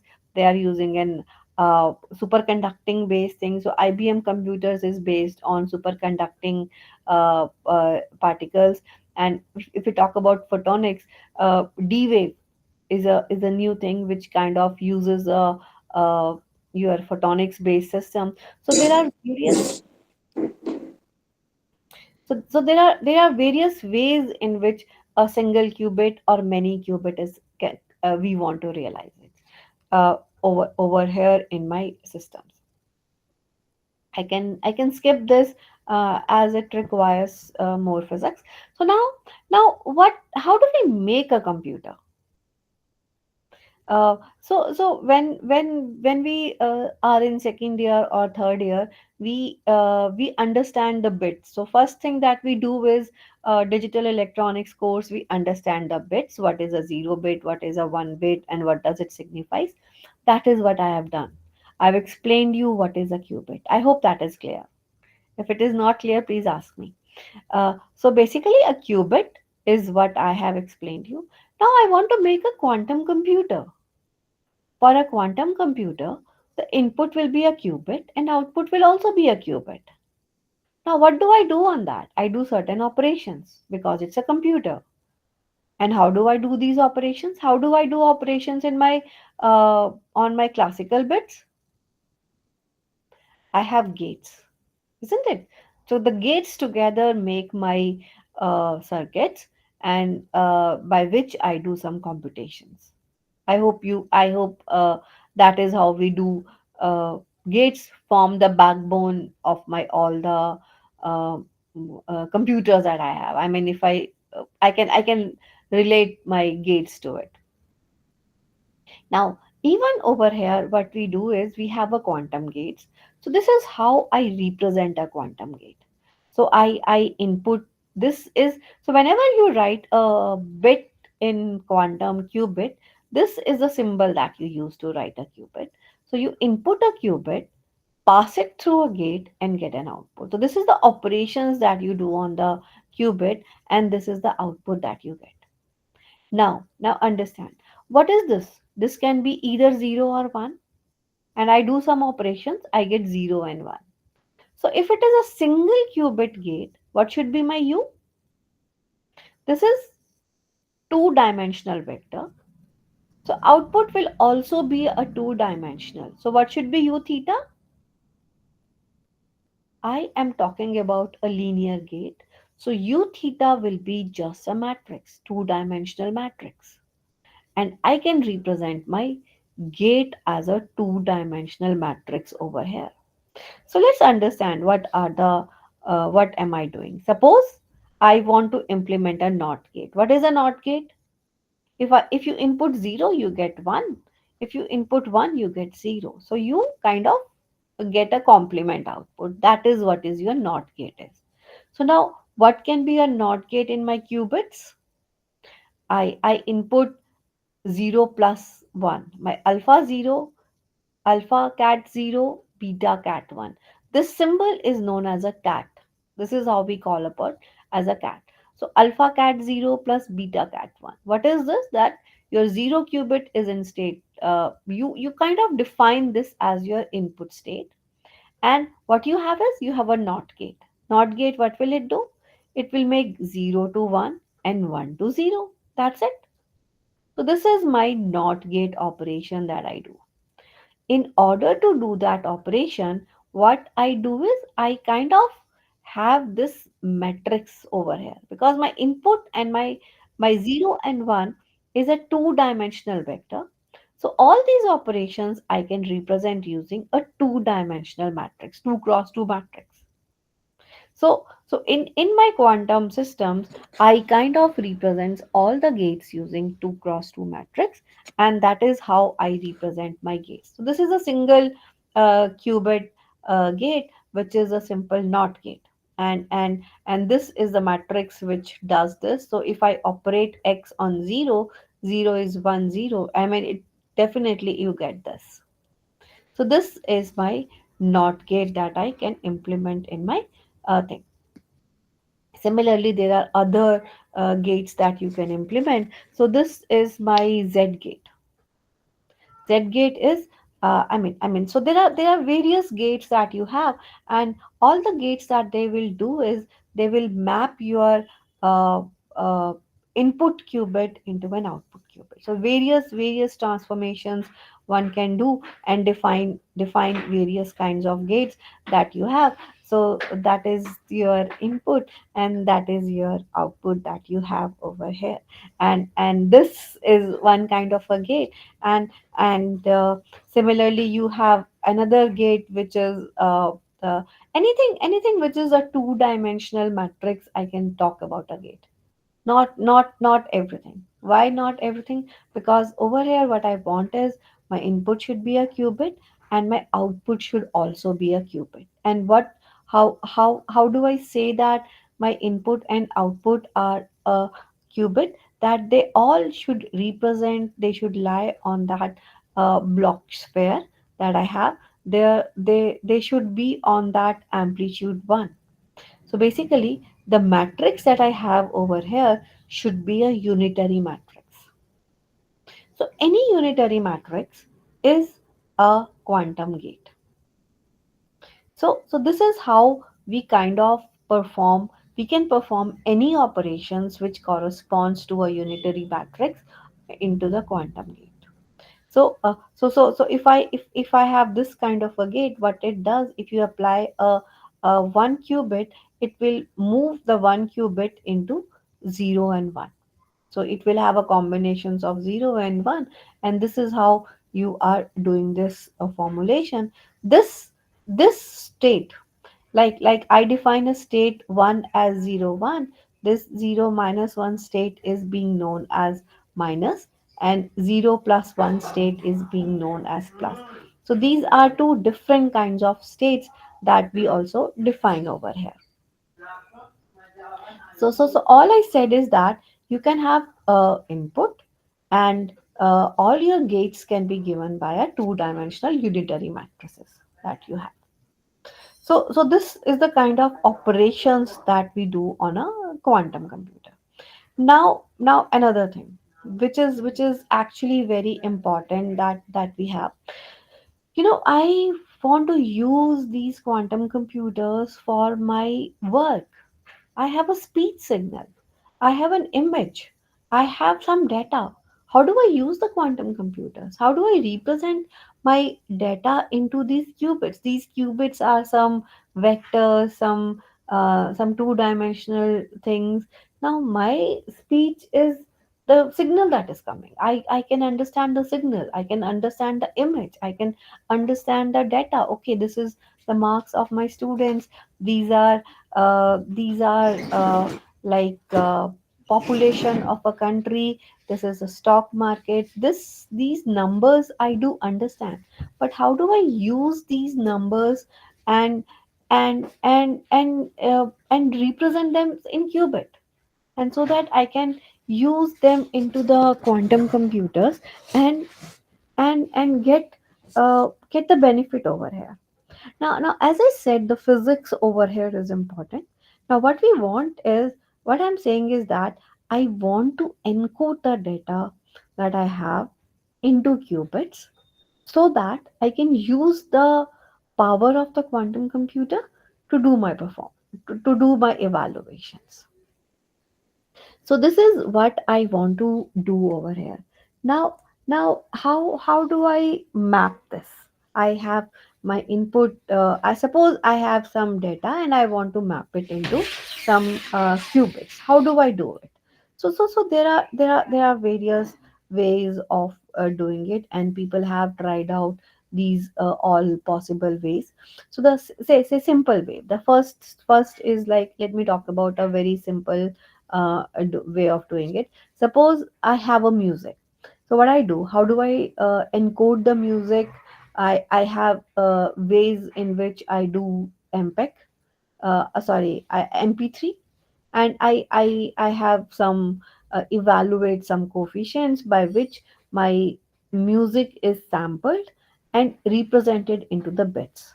Now these bits that I have uh, uh, using the formulations that I've studied, now these bits I convert directly into qubit. So what I do is, the first is like I call about basic encoding, that the number that I have, I directly convert bits into qubits. So let's take an example. Suppose you have a number 2.3 and I want to convert this 2.3 into quantum bits. So what I do is I represent this 2.3 is this is a binary representation, 010.001, and I directly say that okay, 0 is being converted to 0 qubit, 1 is being converted to 1 qubit, and for this number I take 6 qubits to represent this number.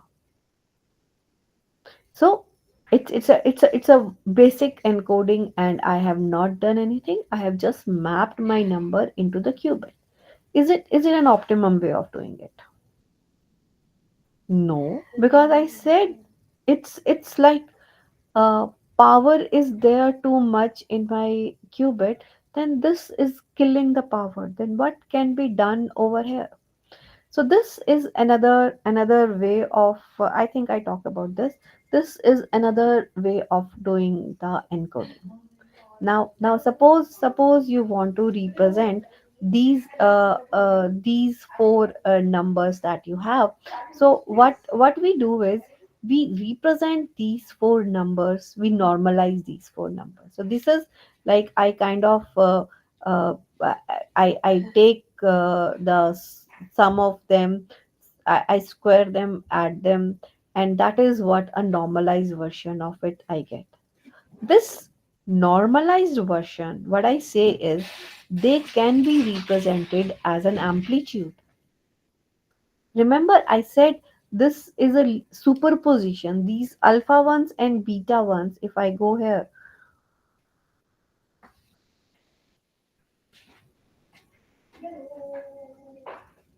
these alpha 1 and alpha 2, they can be any number. They can be any number. So I can represent potentially any number using a single qubit.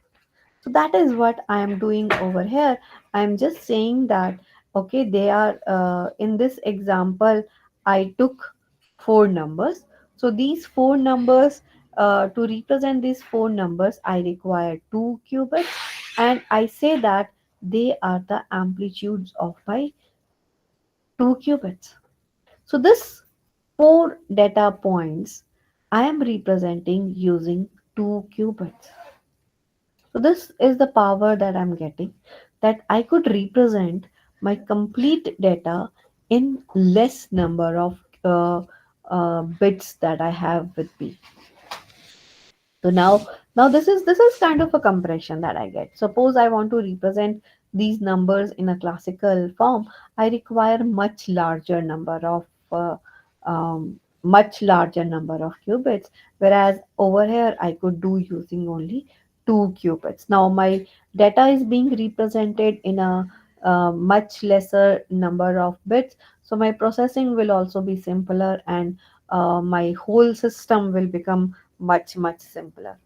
Another way of doing it is, like, suppose I have my data points are in uh, this format, I mean some format.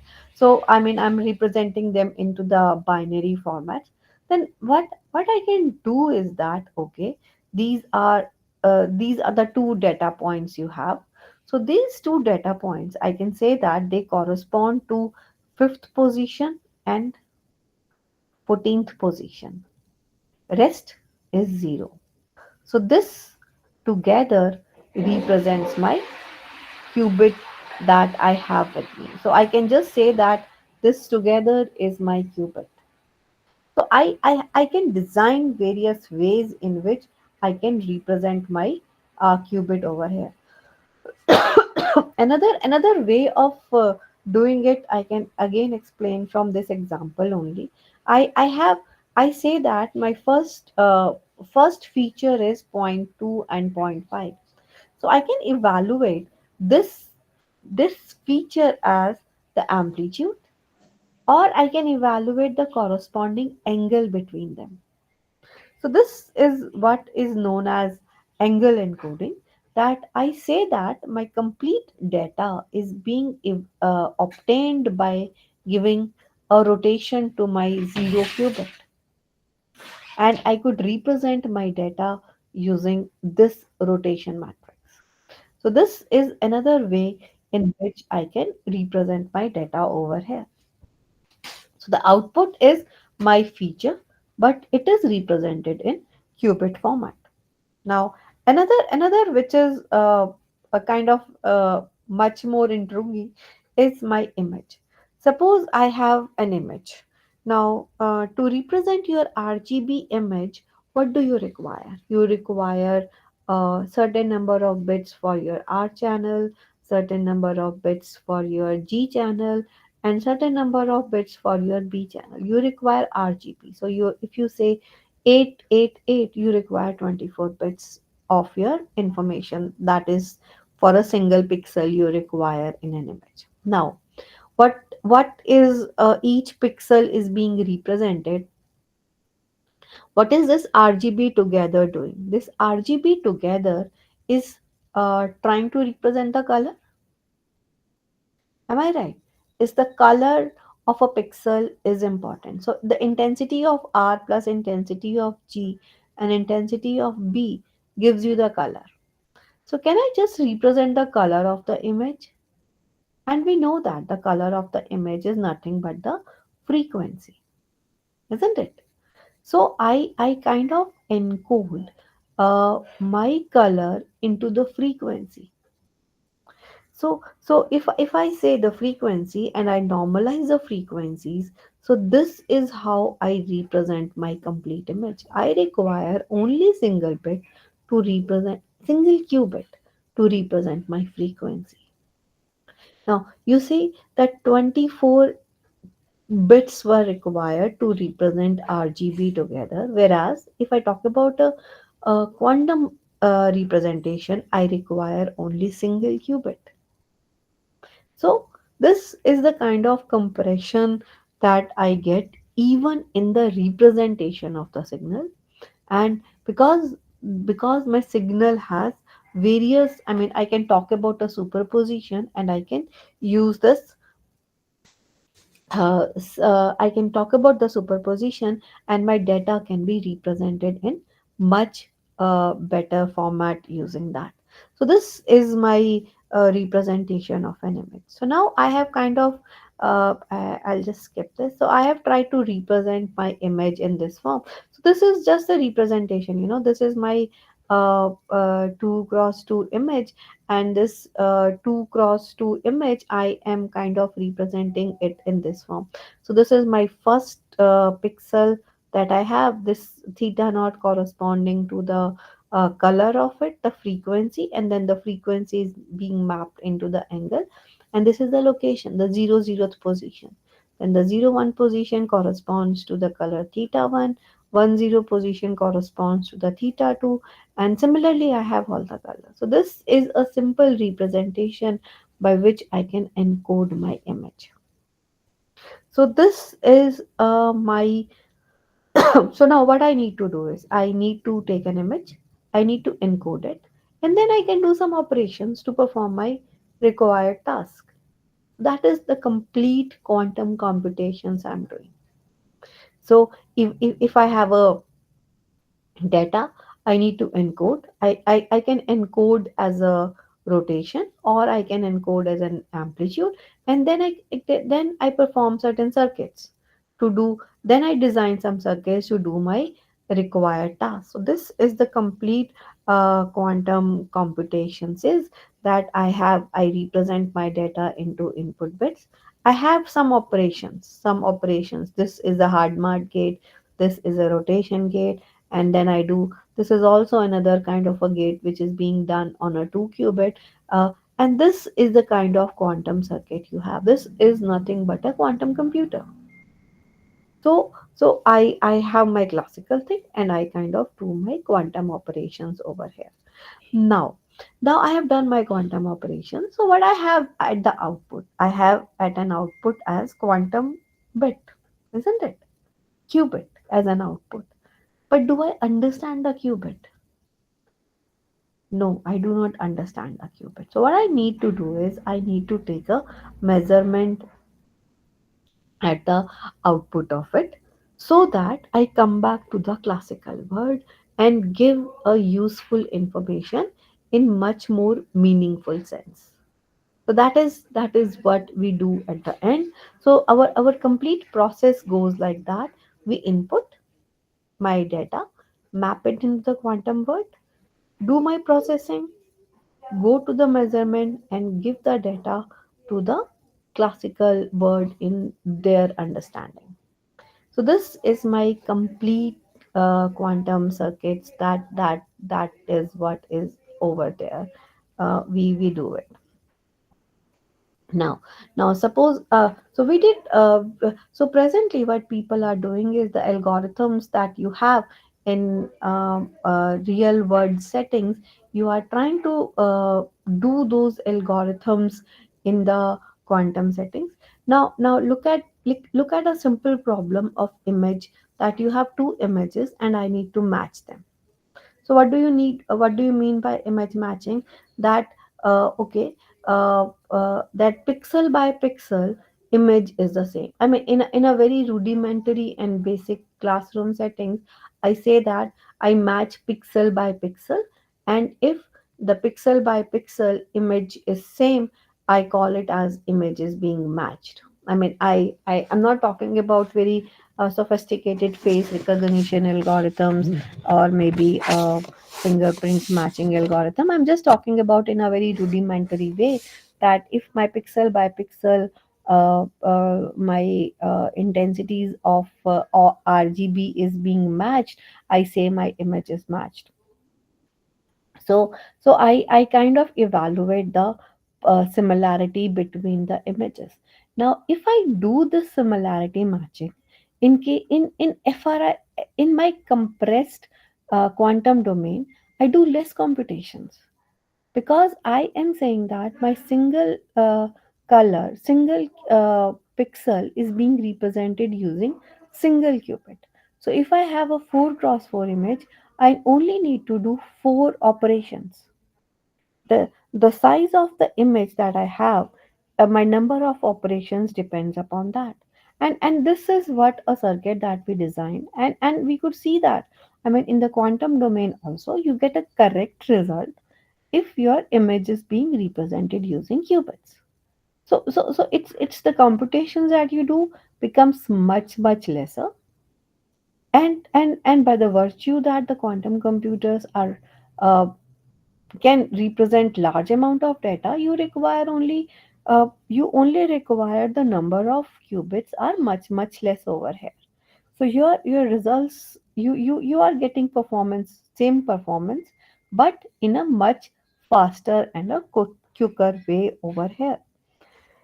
Now another thing that is happening is we just want to design the circuits, and we want to design the circuits, and we want to do the required tasks that you want to do.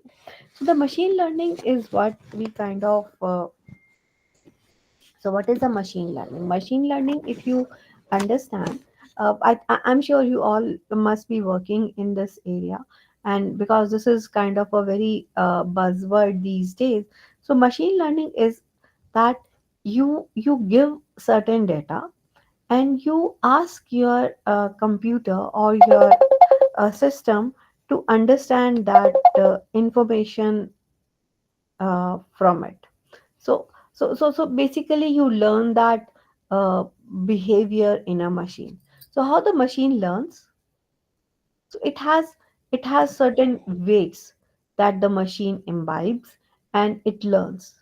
So what are these weights? If I understand, if I go deep into it, these weights are actually kind of array of gates that I have, and I kind of store.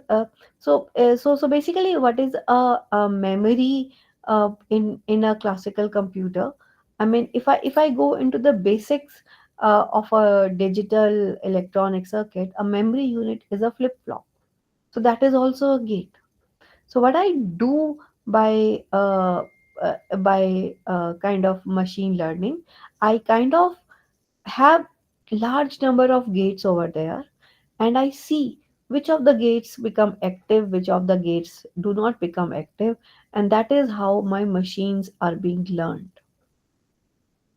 I have infinite, I mean, I have a very large number of gates, and out of which I kind of choose some of the gates to be active, and that is how my machine is learning uh, that, okay, for this task, these many gates should work, and I should get the output.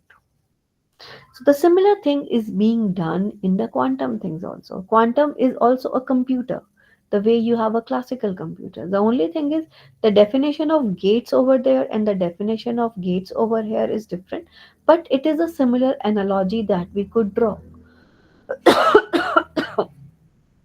As we have similar analogy over here, so that is what we kind of use it over here, that we have our inputs over here, we kind of train it to the system with that input, and we kind of train the gates, okay, which gates should be there. Now there are gates which can perform the rotation. So which angle do I rotate? There are gates which has an which is an amplitude. So how do I move these amplitudes? So this is how I kind of train my system, and I get the output. So I do classical machine learning, in a similar way I can do the classic quantum machine learning also. Excuse me. But the problem over here is that the hardware. Okay, maybe I'll talk about this later. So I can do the quantum machine learning also. But people are presently into the classical word only. So what they do is, at present, they are trying to understand how the quantum machine learning, how the quantum circuits work. So what they do is they only add few layers over here. So this is nothing but a transfer learning. You have a pre-trained model, you add one layer to do your task. So similar thing is being done over here also, that you have the classical network, you add one layer of the quantum, and this is what it can do various other things, and this is what is being known as a quantum machine learning hybrid model. and it can do the same task as you want to do using the machine learning. Now, if somebody asks me what is the benefit of adding one quantum layer versus can I add more classical layers also? You can definitely add more classical layers, but the advantage is that you have a compressed data, compressed representation. So because you have compressed representation, your circuits will be much smaller in size. As the circuits are much smaller in size, the training will be faster. As the training will be faster, the amount of training data that you require will be lesser. So these are the advantages that we can tap and use them because the and get faster and better results. So this is what the circuit will be, kind of thing, that you have inputs, you are doing some operations over here, and in the end you take a measurement and come to the classical world. So this is my complete quantum machine learning code, where I kind of these parameters, sorry, so these parameters, theta ones, alpha i's, this is what I kind of tune to get my desired result. So this is the training part. I kind of find these values because now the parameters are less, so I require less data to train it. The same principle I apply over here, and I can train my data over here in this format. Now, uh, so we did this work somewhere, and I mean this now the issue over here is another, is the availability of the hardware. We do not have that much of hardware available now. Why machine learning is becoming popular now? Because we are getting GPUs, we are getting even very faster and very rich GPUs which can do various things for us. Now, these GPUs were not available before, so that is why the machine learning tasks were. I mean, we still had the neural networks, but very rudimentary neural networks were there. But now we have larger machines, so we can do all these computations now in a much better way. So we can design very complex neural networks, CNN, I mean, and various other networks which are very dense, and we can do the computations. But in case of a quantum, we do not have large amount of we do not even have a computer. We only talk about a single bit, 4-bit, 5-bit kind of a thing, and we do the work over there. So that is why we are not able to scale our algorithms in a real sense. So what we do is we do it on a very small scale, and we want to use, but this is also a challenge, that you have a small scale computer and you want to do a bigger task. That how do I divide my big task onto a small computers and solve it? So this is what we try to do, that we bifurcate the tasks into smaller tasks and then try to use them parallelly and then fuse the result at the end. So that is what is one approach by which we can use these operations in our way. I think I'll skip over here. So this is I mean, now it's now it opens up a complete era of system, because it is similar to my machine learning. I can do the similar thing over here.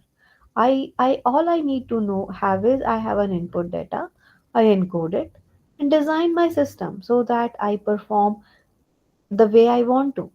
So this we kind of, the way your machine learning is doing the task, the same thing is the quantum machine learning should do the task. The only hassle is um, the size of my quantum computers, but I can break it.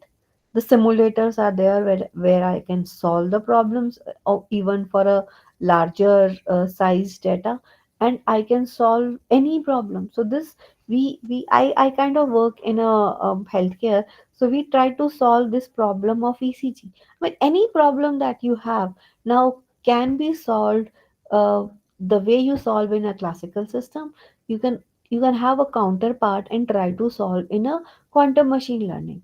So I in a way, this is this it's an open area where people can replicate their work of classical domain into the quantum domain, and compare the performance, uh, and see how it behaves. And because this will be very much useful, because tomorrow when the quantum computers will come of a real strength, we can implement these algorithms and solve them, and we can get an understanding and performance, the real performance which we wanted to target. So this has been done in a very rudimentary way, but the point is that we are able to mimic the things which we are doing in a classical form over here.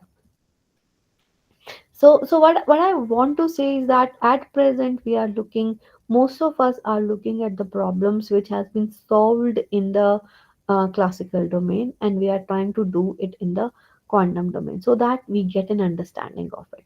But there are certain problems which we where we get the real advantage. As I said, the representation of a signal which we were doing is much more comprehensive and much more better in my quantum domain. So if I use that over here, I can definitely do better things. For me, I feel that I can represent 2.4 as a single qubit. So I am representing my analog signal. So this is actually an analog computer. I mean, uh, people. I recently met somebody, and he said that we should have designed analog computer. We went for digital computer for various things, but this is a kind of an analog computer. And if we have analog computers, I think people will buy it from me that we our precision of computation is much better, and we don't have to do truncation, rounding, those effects, those noises which we incorporated in digital world. We can live without them. So basically we need to leverage that advantage of it and solve the problems which we are not able to solve with the right performance in the real world over here with us. But as I said, the challenges are huge, because the systems that we have are very sketchy systems. We have very less number of qubit hardware available.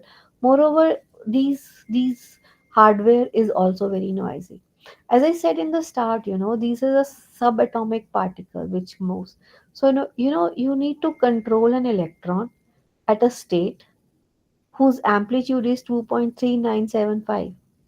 It is very difficult to control. So the coherence time, the time that electron stays at that position, is very less. I need to increase the coherence time. I need to be in that state for at least the required computations that I do. So that coherence time I need to have of my interest. That is a real challenge, and that is what people are facing and trying to design the quantum computers, where the coherence time of large number of qubits can be controlled. These and it should be 2.3 only. It should not be 2.31, 2.32. It adds an error. So these error is the noise, and I need to, presently they are very noisy qubits. I need to control the noise. I need to design other ways in which the noise can be controlled, and then only I'll be having a stable quantum system where I can do the processing over here. So we are just exploiting these behaviors of the quantum system to design new algorithms. We are also developing Hmm. Hmm.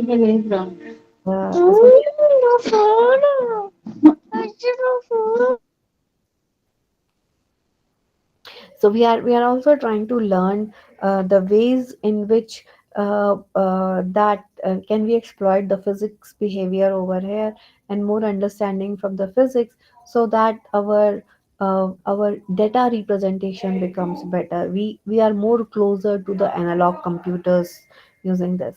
As I said, the control of qubits, the coherence time of a qubit is one of the challenge. So we wanted to work. We want to work in that area so that we can get a better control and make our qubits more stable.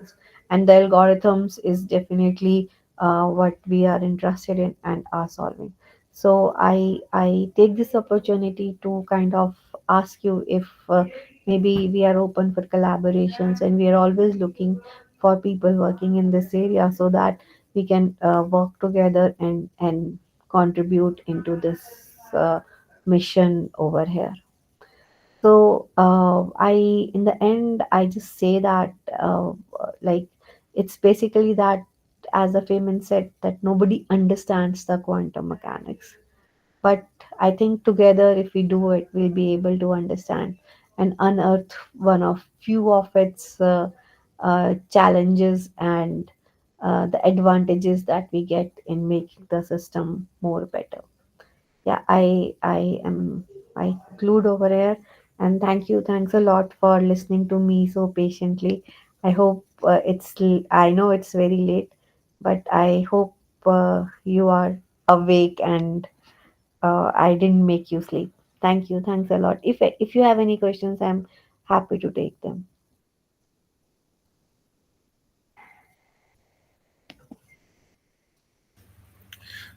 Thank you, Monica ma'am. It was a very good session. Any questions, any participants?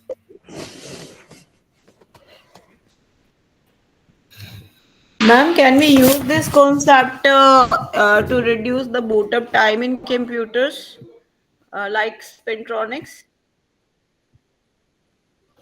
The boot up time in computers, I don't have the answer in that. Maybe yes. The boot up time, it depends upon, I think we need to initialize few states. I don't have, I mean, answers to it, but maybe I'll look into it and get back to you. Okay, ma'am. Any other participants would like to ask anything?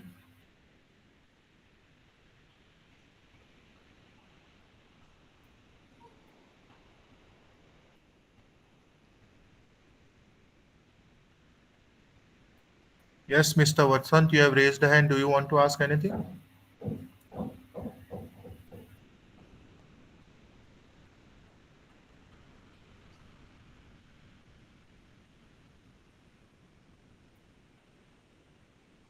So I guess none of the participants have any queries.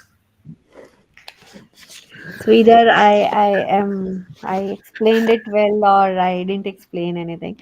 Yeah, anyways, I know it's an online version. It's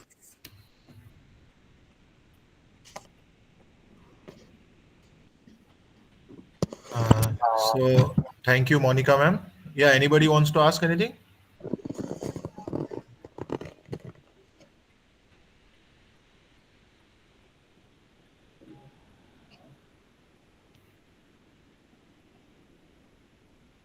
Yeah, okay. So thank you, Monica ma'am, for delivering such wonderful content. As Hello. a yeah, yeah, go ahead, I ma'am. want to, yeah, I want to ask, ma'am, can you suggest some resource where beginners can look into this machine learning and quantum computing? How we can go for a simple implementation, like basic as you have suggested, some so gates and so all. so there is some platform which is available. IBM has Qiskit, which is open source.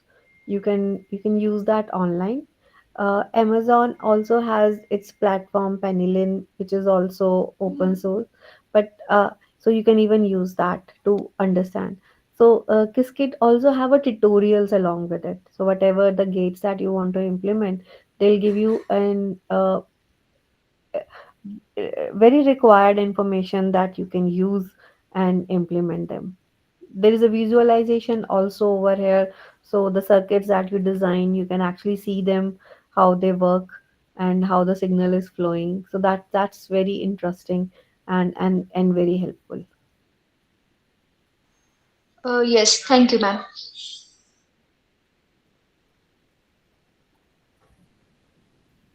Yes, anybody else would like to ask anything?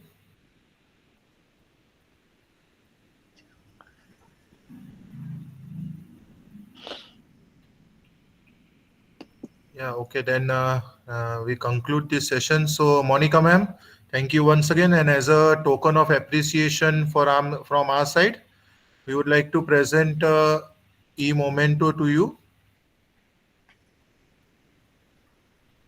Thank you, Amit. Thanks a lot for the time and opportunity. And I hope I didn't make people sleep. Thanks a lot. Yeah, no ma'am, it was a very nice session. It was very informative session, Monica ma'am. Thank you so much. Thank you, Vishakha. So I request all the participants to please turn on their videos. Somehow my camera is, I don't know, it's like not working. No issues, It's ma'am. okay, ma'am. So I request please all the participants to please turn on your video so that we can have a photograph. And one more humble request to all the participants that when you fill in the attendance form, do write your ID properly and completely. In the past forms, we have experienced that many participants are writing their contact numbers and name in the ID field. And some IDs are just serial numbers. So I request each one of you to please fill in properly. So this will help this will make our work easier in recording your attendance. And incomplete entries are also observed. So please do a check before you submit your response.